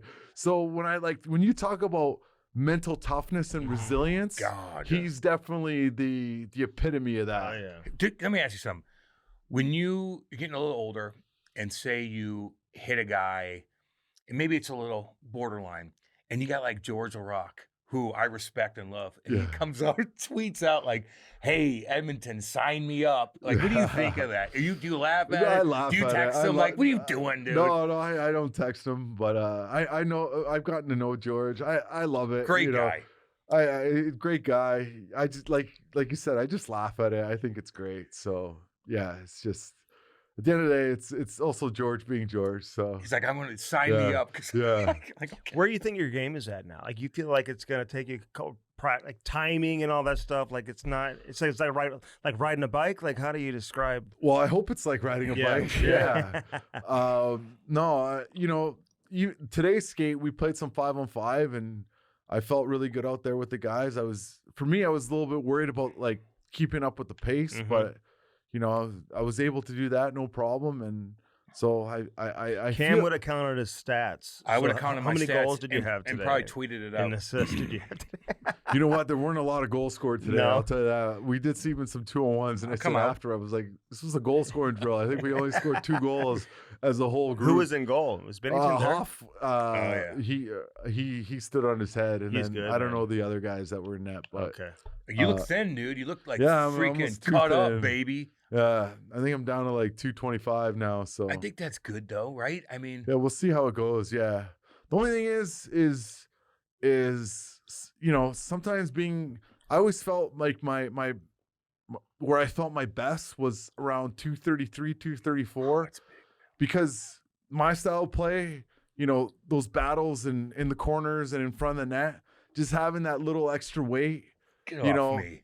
yeah, and it wears on the opponent. Yeah. I found that I was able to wear my opponent down a lot because I had that little bit of extra weight. So, you asked about gauging my game. Well, that's one of the things that I'm going to have to see where I'm at is Not fucking the eat some battle steaks, stuff. baby. Yeah. Well, I eat a ton of steak. I kind of do the carnivore thing. Are you a carnivore? Oh, yeah, yeah. T-Rex? I love. Yeah. Well, I mean, I'll have veggies here and there, but I'm mostly, I'll crush a 20 ounce steak. I'll make you a steak. You don't want that. Andy cooks frozen steaks, still frozen, which is odd to me. I just buy them in bulk and then I gotta freeze them. You know. Hey, and then who you thaw fucking 'em out. rocked you the hardest, man? We probably talked about this last time. It was fucking 5 years ago. But I just looked up all your shit. I know you crush guys. That defenseman from the Canadians stepped up on you. Emlyn, whatever, the Russian kid, Yeah. hit you a couple times. But as far as fighting, But he tried to hit me low. I saw that. He would always get me low because I your knee. reversed him a bunch of times. Yeah, you did. But he would start hip checking me, so I would be careful. Scary. Yeah, I would just because he was trying to hit me to hurt me. Yeah. Yeah, dude, he was hard to Yeah. play against. But what about fighting wise? Did fucking Johnny Erskine get you? He He's got a me, yeah. Sneaky, Yeah, he got me. toughest motherfucker. I was talking to Otter about him the other day. Scary. Yeah, he- Underrated, tough guy, John Mhm. Erskine. Because I got up to, I think that was probably my, I don't know, because what did I have? I had 3 fights in preseason and 4 fights in my first 10 games. So he was probably my 8th or 9th fight, and I was doing really well. So I was, Yeah, a little cocky. he started to get a little cocky. What's up? Yep. And then he tagged me probably 3 times good in that fight. So, yeah, he didn't cut me or anything, but he it was more around here. He got me pretty good in You that guys arm fight. out. Yeah. Throw But some you downtown. came in like. But the hardest punch I ever took was from Colton Orr. Oh yeah. He's I said I had the septum surgery. He got me right here, and I couldn't breathe out of my right nostril for a year and a half until I fixed it. See, but Was that the fight where you guys are going Yeah. and then you backed away and then Don Cherry comes on and kind of Yeah, chirps? it's because he broke my nose. I couldn't see. Yeah, dude. Yeah. I couldn't see in that one. That one was really hard. And actually, it was my second year. He jumped me. Was is Brown? I forget his first name. He was on Anaheim, and he got me right on the chin. And, Brown. And I didn't I don't even remember it. I don't even I had to watch the video because then I got him on the ground and I was hitting him on the ground, and I didn't even remember doing that. Mike Brown. Yes, Mike Brown. Yeah, Yeah, he was a little bit shorter. Yeah, but he threw hard. Yeah, he fast. threw hard and fast. Yeah. But he got me, and I missed a couple games. I think 2-3 games after that because he got me right on the chin, and What about Dalton Prout, who I didn't even know? He kind of got a jump on you. Yeah, he in got front a of the jump net. on me. I didn't even drop You were my like, gloves. "What are we doing?" And he fucking dropped His gloves, and Boom. he got me right here. But I got him back after that. Yeah, so I remember that. yeah, It is what it is. So but you came in in an old school game, really. Yeah. Towards the end of it, and then now it's completely changed. How much has it changed? Is it completely different than how it was when you came in? I would say so. Yeah, because one of the examples I like to use is when I started, there was more guys without visors on a team with visors. Yeah. Now I know it's mandatory. So I always say, it'd be cool to be like Mac T, the last guy to wear no helmet. Do you have to wear one or no? I don't have to wear no. one. So but, you but, and O'Reilly and but Reaver, O'Reilly and Ben are younger than me, Jamie Ben, yeah. Yeah. Reeves is a year older than me, but and I think Bogosian. Yep. I think we're the last ones left that would be no visor. But also I felt like the teams were made up of more there were a lot more 30-year-olds on the team than 20-year-olds when I started. And now it's it's shifted, right? There's a lot more younger guys. Also guys come in, I don't know, it's guys don't, maybe because it's younger guys, they look smaller. Today I was asking for XL stuff and they don't even have, they're like, oh great, somebody's actually XL. I feel like they say everything's getting bigger and faster. I say faster, but are they getting bigger. Yeah, like they I were. remember the guys, monsters. I remember Hal Gill, like fucking. Yeah, when I got Chara. into the league, everyone was, in an XL shirt, shorts, pants, everything. But now it's like, oh, we're happy that someone's an XL. We got all this XL stuff and nobody wears it. That's why you should be 225. Yeah. What number are you gonna wear? Because 17 is I'm gonna taken, right? go with 12. Yeah, all right. Yeah, Hell yeah. yeah. Have you ever worn 12 before? Never worn 12. What were your options? Like, what were you considering? I was considering 12 and then 15 because that was what I wore in minor hockey. Mm-hmm. Then I screwed around a little bit. I looked at 20 and then 22 and what else did I look at? I looked at 88 because that was my birth year. But then I would have told Pasta. you. Yeah. Yeah. It looked like the Biggie. Biggie. Biggie. Well, I was yeah. thinking There's a more lot. Biggie, but I it's think turned into like 88 a would skill be sick. though. Yeah. it with turned into skill. Pasta Yep. and Kane and Nylander, But I just went with 12 because, Solid. Jerome McGinley was when I was a teenager, like, after the 02 Olympics, like Iggy was like the guy I looked up to, and then the way he played in the 04 playoffs. And then he ended up being my teammate and line mate. So Who E was? Iggy was. Oh, yeah. Iggy. Iggy, I yeah. thought you said Big E. Okay. No, Iggy. Yeah, Iggy. And so, for him, and then obviously Tom Brady, number 12. Yeah, and baby. then, I guess one of the things that I said to my buddies was, the 12 steps that, got me back to this. So, that's why I went with 12. And it was also, my wife played soccer and that was her number. So I wanted to, There's a connection there, there's a dude. connection Are there. your kids here with you too, or just your wife? Not yet. Okay. So yeah, Okay. yeah. It's a long drive, dude. God. It was a long drive. That's a long 32 hours. Yeah. Put a lot of miles on that car. Yeah. You should have shipped that thing. No, it was all good. It was nice. It was nice to drive that thing Yeah. over. Hey, when you fucking crush Van Ryan and the goddamn glass breaks, though, isn't that an awesome feeling? You're like, I'm going to be on every goddamn highlight from here in Timbuktu. Forever. Baby. Forever. Well, you know what? Great Yes, guy, by the way. Yes. You know what? It was a great feeling because, we grew up in the era of, Don Cherry, Rock'em Sock'em. Yeah. Mhm. So, you saw that, so you wanted to be like, okay, one day I'm going to be on Rock'em Sock'em. So to actually have a hit like that was pretty cool. And ESPN just put it on their Instagram, I think a week ago. Oh, really? So that Saw like it. you said, people are still posting it and talking about it. So to say that I did that was pretty That was cool. the biggest hit going because the game stops, everybody stopped, there were plays going on. Yeah. It's all about you. And now they switched the glass. Now it's, what is it, like the plastic or whatever. Now it's, which is better for guys' shoulders and injuries and stuff. Yeah. But I don't think the glass shatters and breaks like that anymore. No, so no. Are you on social media? Do you try to how do you avoid like the haters that are out there and people that may cross the line? you know and what, say I do go on social media, mainly Instagram. Mhm. It's the follow way you. to get in on news. Like Yeah, yeah. I listen to what you guys are talking about, the other podcasts. Just mostly what I look at is sports. I just love sports, all sports. I follow all of them. I'll post too, here and there, Mhm. but I stay out of the comment section. Going back to even Don Hay, talking about him again.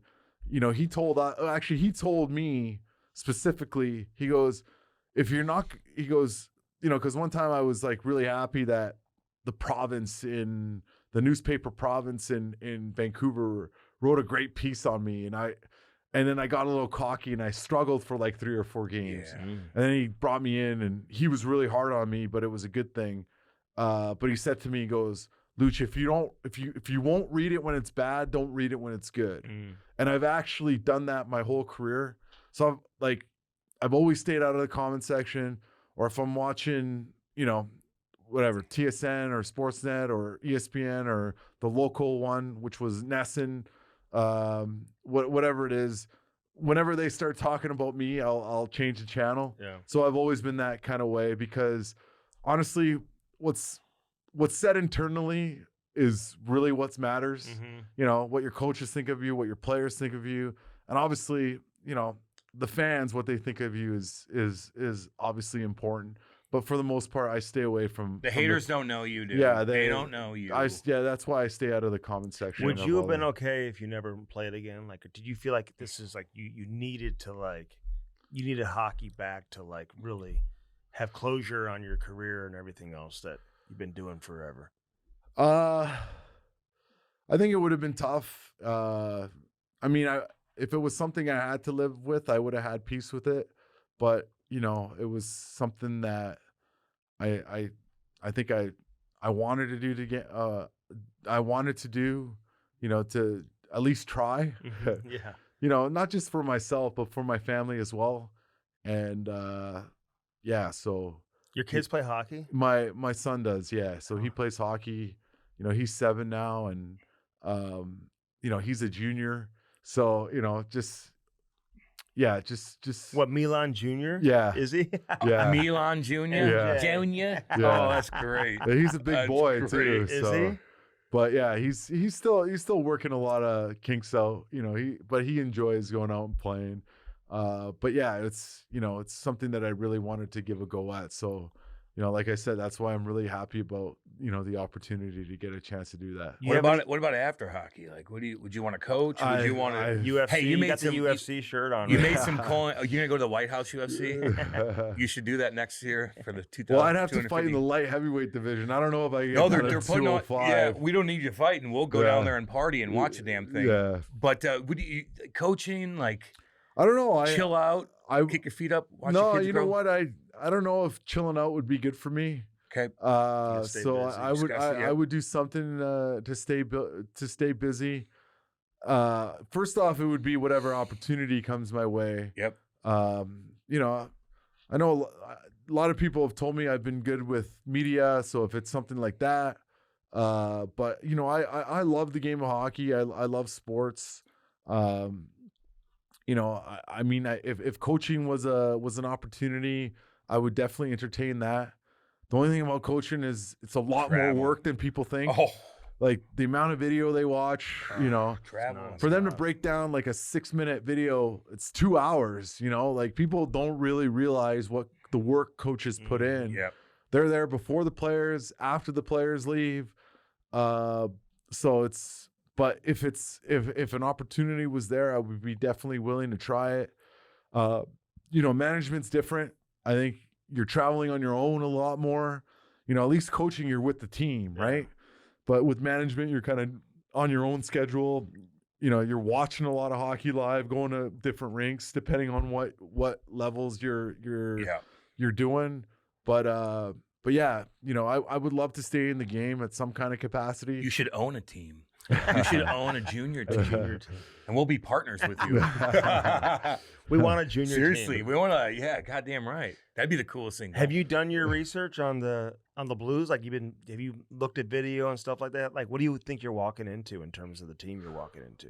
Well, like I said, I got to see them. I watched them a bunch last year, especially when Monty took over. Mm-hmm. So, and I know Monty's system, so I kind of know what to expect as far as that goes. But yeah, they're a good team that plays the hard style. Like you said, I think they have a really good young core, and yeah, just try to stay up with the fast guys and make plays and motivate. Do you expect to be on the #1 power play? Is that what no in front of the net? yeah. What about quarterback in the power play? play 20 minutes a night? Yeah. Just find a way to fit in, baby. Yeah, Hey, the main thing is like your conditioning looks great, man. Like you feel like you're in shape, you're ready to go, which is probably the #1 thing. Like the hockey will come back. Yeah. You know what I mean? Not to say to the left or whatever, but that's going to be there. You're 37. It's not like you're 47. So the conditioning is the most important thing, and you feel like you're in great shape, right? Yeah, just getting your body right and the conditioning, but also I think what's as important or more important is just getting your mind right. Mm-hmm. It's just getting yourself, in the right headspace and the right mental space. And, it's funny because, haven't had to play, basically the last 2 seasons, you start thinking about the grind and you're just like, okay, like you don't realize, because when you're all your life for 20 years was, just you're in it. Mm-hmm. And then you're like, wow, like sometimes you kind of have to sit back and you're like, how did I even do that? Playing 80 games a year, and then with playoffs, I think the most I played with preseason one year was like 111 or something like that. And that was in 2010-11. So yeah, so just getting mentally prepared for all that. But, you for me more, it's like I said, you get yourself physically ready, but from a mental standpoint, you can't get too far ahead of yourself. You kind of, and that was one of the cool things that I took out of rewatching The Last Dance is they talked about how Michael Jordan was always present. He was always present. He was always in the moment. He wasn't thinking about, 5 games from now, or he wasn't thinking about the NBA championship when it was game 2 of the season. He was present at game 2 of the season. So I think that's a big thing. That's why it was great to watch that, just to help me from a mental standpoint get kind of pumped up for all this. And that was one of the biggest things that I took out of it was, just be present, be in the moment, control what you can control, and, everything else should take care of itself. Yeah, no, I agree. Dude, we're rooting for you, man. Yeah. All the best, man. We want you to crack this damn lineup, dude. Yeah, that's my plan. So Yeah, baby. I'm going to do everything Go I do your can to thing. do that. And yeah, like I said, You got the right mindset, man. I'm really happy and grateful for this opportunity, and I can't be more thankful for Doug and Monty and everyone else here, Steiner, And Claude Julien. Really nice with Claude. We love He's Claude, awesome. man. We love him. Getting to see Otter on Yeah. a day-to-day basis, he's a guy that you want to kill, but when you're around him every day, he's one of those guys you want to be around. How many so. run-ins did you have with him? You know what? To be honest, he would chirp me once in a while, but Yeah. He don't want nothing to do with you. Yeah. So when he went to Buffalo, we played him a lot more. Yeah. He was in the division, so had some more chirping battles, I guess, when he was there. He's Okay. awesome. Yeah, Good man, deal, man. this is gonna be fun, man. We're excited. The Blues fans are excited, dude. Everybody is in this town, so we're rooting And for you're you, here man. early, man. You got Yeah. a few weeks to gear Yeah, up. I wanted to come early just to get a feel for the city, the practice rink, the Mhm. guys on the team, just so I gave myself the best chance to be prepared going into camp. So Has Shenner invited you over for dinner yet? not yet, no, He will. no. Yeah, I'm sure he will. I'm staying with Jake, so he's been great Oh, so are far. you? Yeah. Oh, hell Okay. yeah, man. So I love it. Good dude. yeah, so I'm excited. Yeah. All right, man. All right, man. We look Right forward on. to it as well. Well, thank you Thanks guys for coming You're in. the man. I really Yeah. appreciate it. Yeah. Thank you guys. That was Milan Lucic on the Chemistry Podcast, powered by Stiefel. You okay? You crack me up. You do. Andy cracks me up sometimes. He really, really does. Puts a smile on my face. And that's what it's all about. Isn't Laughing. That's what life is all about. Love. Love and peace and love. Peace and love. That's what we... Whoa! God damn. Milan, baby. Milan, baby. He's one of the biggest, toughest guys ever to play the game. Like, certainly, man. He's one of the most feared guys And he scored ever. 30 no goals. shit. Look at his numbers, dude. He scored a lot of goals. A lot dude. of goals. His Even first like- stint with Boston. Even like, when he played for Calgary, he put some numbers up Yeah. too, I think. Memorial Cup winner. Memorial Cup, when he had that fight in Memorial Cup too, it was unbelievable. There's great stories about Don Hay, who he mentioned Don Hay a couple times. That was his coach. Yoink. You That was know. his coach and junior. That's why he was. But I yeah. believe Don Hay Don Hay. went to like a tryout. He was like on an elliptical machine or a treadmill or something like that, and overlooking the rink and watching through the window. Yeah. And he saw Milan Lucic beat the crap out of some kid, and then probably dangle somebody too. And score a goal. And he went down there and said, "Who's that?" And then ended up drafting him. Well, that's what it Rest takes, is you know. history. Um, I don't know if that's exactly the story, but that's how it but was you described. to me. need people to help you. I had Mike Murphy, who's a chiropractor here in St. Louis, who called the Windsor Spitfires. He where he's from. did? Yes, and said, "Hey, take a look at this kid Cam, who's crushing guys in AAA. Who's crossing the line and getting a lot of penalties and costing his dad a lot of money. Let's be honest. Scored 50 And his goals. dad's complaining to the Scored coach. 50 goals. Had 500 minutes in penalties. God.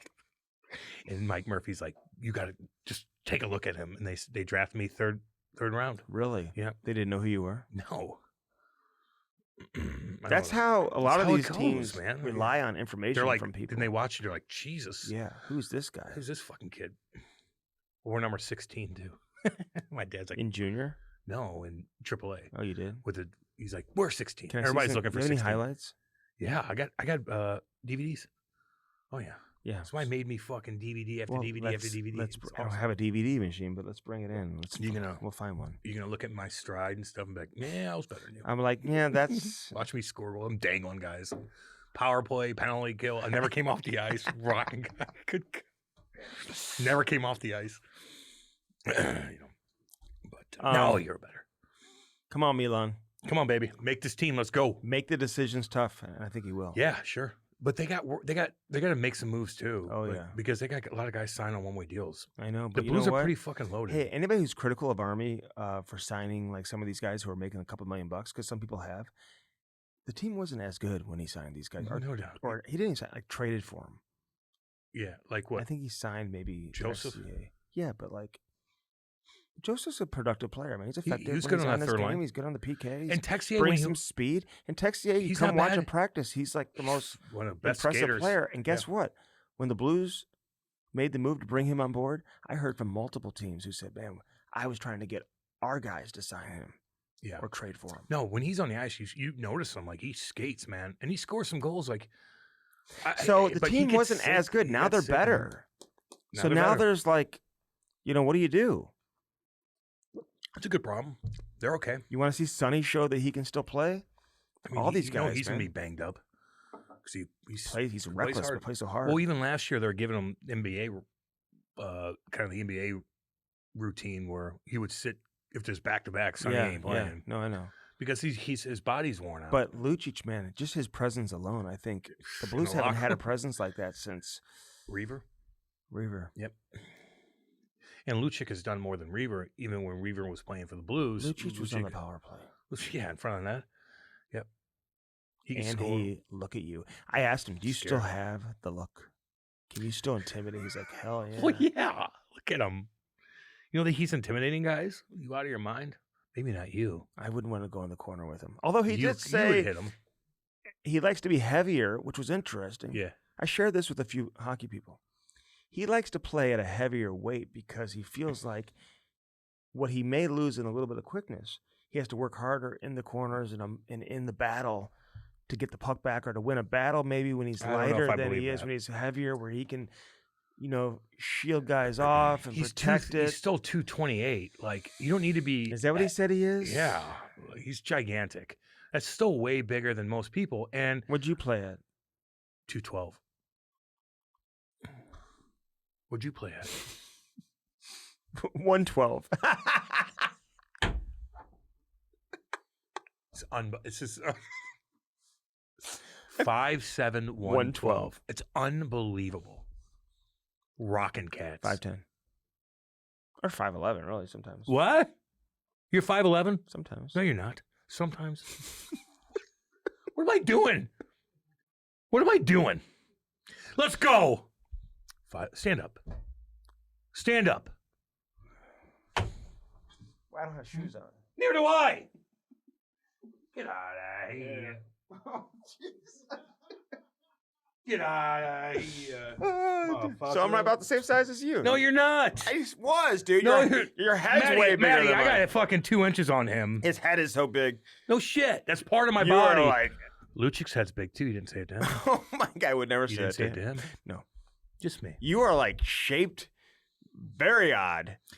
You're Well, like an athlete? you're like the biggest 5'11" person I've ever seen in my I'm life. dude. fat now. No, your Andy. hands and your head. Yeah, because I'm your a big neck, guy. Your shoulders. Yeah. I'm bigger I'd than have you. to have a strategy when I go in the corner with you. You gotta, Yeah. Pull out. you gotta think. Olay. Take it. Oh my God. Fuck me. Fucking hilarious. Gosh dang it. God. Oh, boy. You did it yourself. It's okay. Stiefel, It's baby. funny. It's worth it. Chemistry Podcast There it is. powered by Stiefel. That's what they wanna Welcome hear. aboard, Stiefel. Love It's you going to be a guys. great year, Damn man. right. I love it. I love their support of hockey and everything else. The U.S. ski team, everything else they're doing. Yeah, man. They're amazing. You could ski too, can't you? No. Oh, I bet you can. No. You're probably I fucking could sick. not. No. Really? No. Terrible skier. Not a whole lot of experience. It was kind of a fancy last Really, being an sport. athlete like you are, I'm surprised you can't get Well, it I down. picked it up right away, but No shit. Good fucking God. I wasn't very good at it. Oh, I've man. only been skiing once in my life. It's fucking badass. Is it? Yes. I love to be It's one of the- outside, and I Andy, love if we to. had money, Yeah, but you know what we I like would doing? have a fucking You know what I've ski been? and ski You know what out I've done and rent it. dozens of times? Snowshoe. What? I've gone snowshoeing. Yeah, but that's not fun.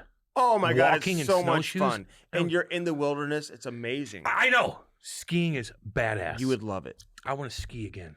I want to go to a fucking Okay, mountain resort. all Let's right. go. We'll do Let's it. take the girls and go back and do. Let's go ski. with my Get our minds right. winnings. I haven't looked at my Powerball ticket yet. I have 4 of them, and if somebody won in Missouri, it's unclaimed. It could be me, dude. Could be, dude. And do you know I dreamt that? We don't care about your dreams. Like, come on with this, man. No, I said to myself, no one cares about fucking dreams. I said, you know how many other people dreamt about that? that it's going to say. Do you know how many other people dreamt about that? Do you? That there's a winning ticket sold in St. Louis. Do you know how many people dreamt about winning after they bought that bitch? Do you know the first thing I would buy? And all I want is a plane. All he wants is a plane, he says. That's all I want is a plane. What the fuck? You just rent those out. You need to buy one. Just travel Just around. rent it with your fucking credit card. Have it on a fucking little jet My layer. black card? You have a black card. They just bill you every month. Denied. You're halfway to like Mexico. Sir, you just win the... you've over your limit. Yeah. You'd have to have people watching that money like, you cannot believe, man. I'll be like, my financial guy didn't pay the bill. You'd have it all spread out somewhere. Swiss, I don't know. Like everywhere. I don't know. Probably France. I'd be a disaster. Jesus. I would be a disaster if I want to build. I would oversee your money, dude. Now, would I be too crazy? I think I'd have to be in charge of all your money. I would be spending so much money. Okay. So I would be spending so much money. I know you would. I was spending like $40,000 a month at times in the summer back in the day. Oh, Jesus. On what? Don't just say whatever. Just like whatever else. You had to spend on something else. $40,000 on painkillers just doesn't make sense to people. It was that partying, just wheelie dealy, don't care if spending, boom, paying for stuff. I remember my financial guy's like, dude, you better calm down. Really? Yeah. Really? You were like that? But you weren't buying clothes or cars and shit? Yeah, I was. I had 3 cars, bought my brother a car, bought my mom a car, had a boat, had a house, had another house in Jersey, bought every Hugo Boss thing you could possibly imagine, bought all my buddies' stuff at the bar every single night. Yeah, I spent $40,000 a month. All right. You know, gotcha. so, be smarter next time. Well, this was when I was 22 years old. You should go speak to some teams about how to save your money. Yeah. I mean, hey, guys. Would you speak to him? What would you say to him? I was just as good as you, if not better. No. But let me tell you. No, not. One time I blogged. There's not and one a guy came up to me. NHL player. Now there's players in the Don't fucking stop it. There's players in the Stop in it. the UHL. When I was broadcasting in the UHL, I was like, I'm better than that cat. Can I give What's a shout out the to UHL? Lonnie Loach, who just died? Yeah, I saw that. And I knew Lonnie. He played for the River Otters when I was doing the broadcast. In 04. He played for the Los Angeles Kings in 1993. When Gretzky was on the team. Yeah. And just a great player, great person. Had a lot of fun with him. Got to know him. He always liked to have a good time. And how'd you have fun with him? at the bar and stuff like that. Where do you play? Oh yeah, River Otters. Yeah. When I was doing the broadcast. When you were doing the broadcast and you were watching him, were you like, I'm better than him? No, not him. Not him, not Colin Chalk. Kylie Hill was a good player. Jeremy Rebick was a really good player. There's a lot of good players, but there were some that I... One of whom is I won't even say it. You better than Darren Kimball? No. Were you better than Jim Montgomery? No. Barrett Jackman? No. Losey? No.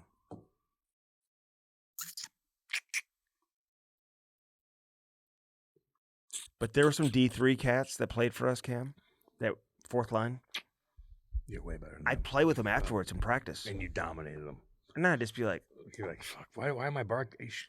like You should come down here. so Mark Reeds was the coach. Reed- and Reedy's like, that was like, my guy. Was he like, God damn, we got Because the broadcaster and the coach at that level of hockey, they hang out together a Sure. lot, dude. He's probably looking at you like, God damn, we got an athlete here. He could still play back then. Like, he was really His good. son came out and skated with us Dude, too. Kyle, great Yeah, kid. Yeah, dominated. We all get pissed at him too. We gotta go. I love Mark Reeds. We Rest gotta in go. peace, man. You're rattled. You're Big time mentor of mine. Yeah, no, awesome guy. He was. Yep, no doubt. Passed away a Do couple you know years ago. that Mark Reeds, real quick, I'm going to let you guys go. Mark Reeds called me, and he was coaching Owen Sound. He's like, you got to do a story on my 16-year-old goalie.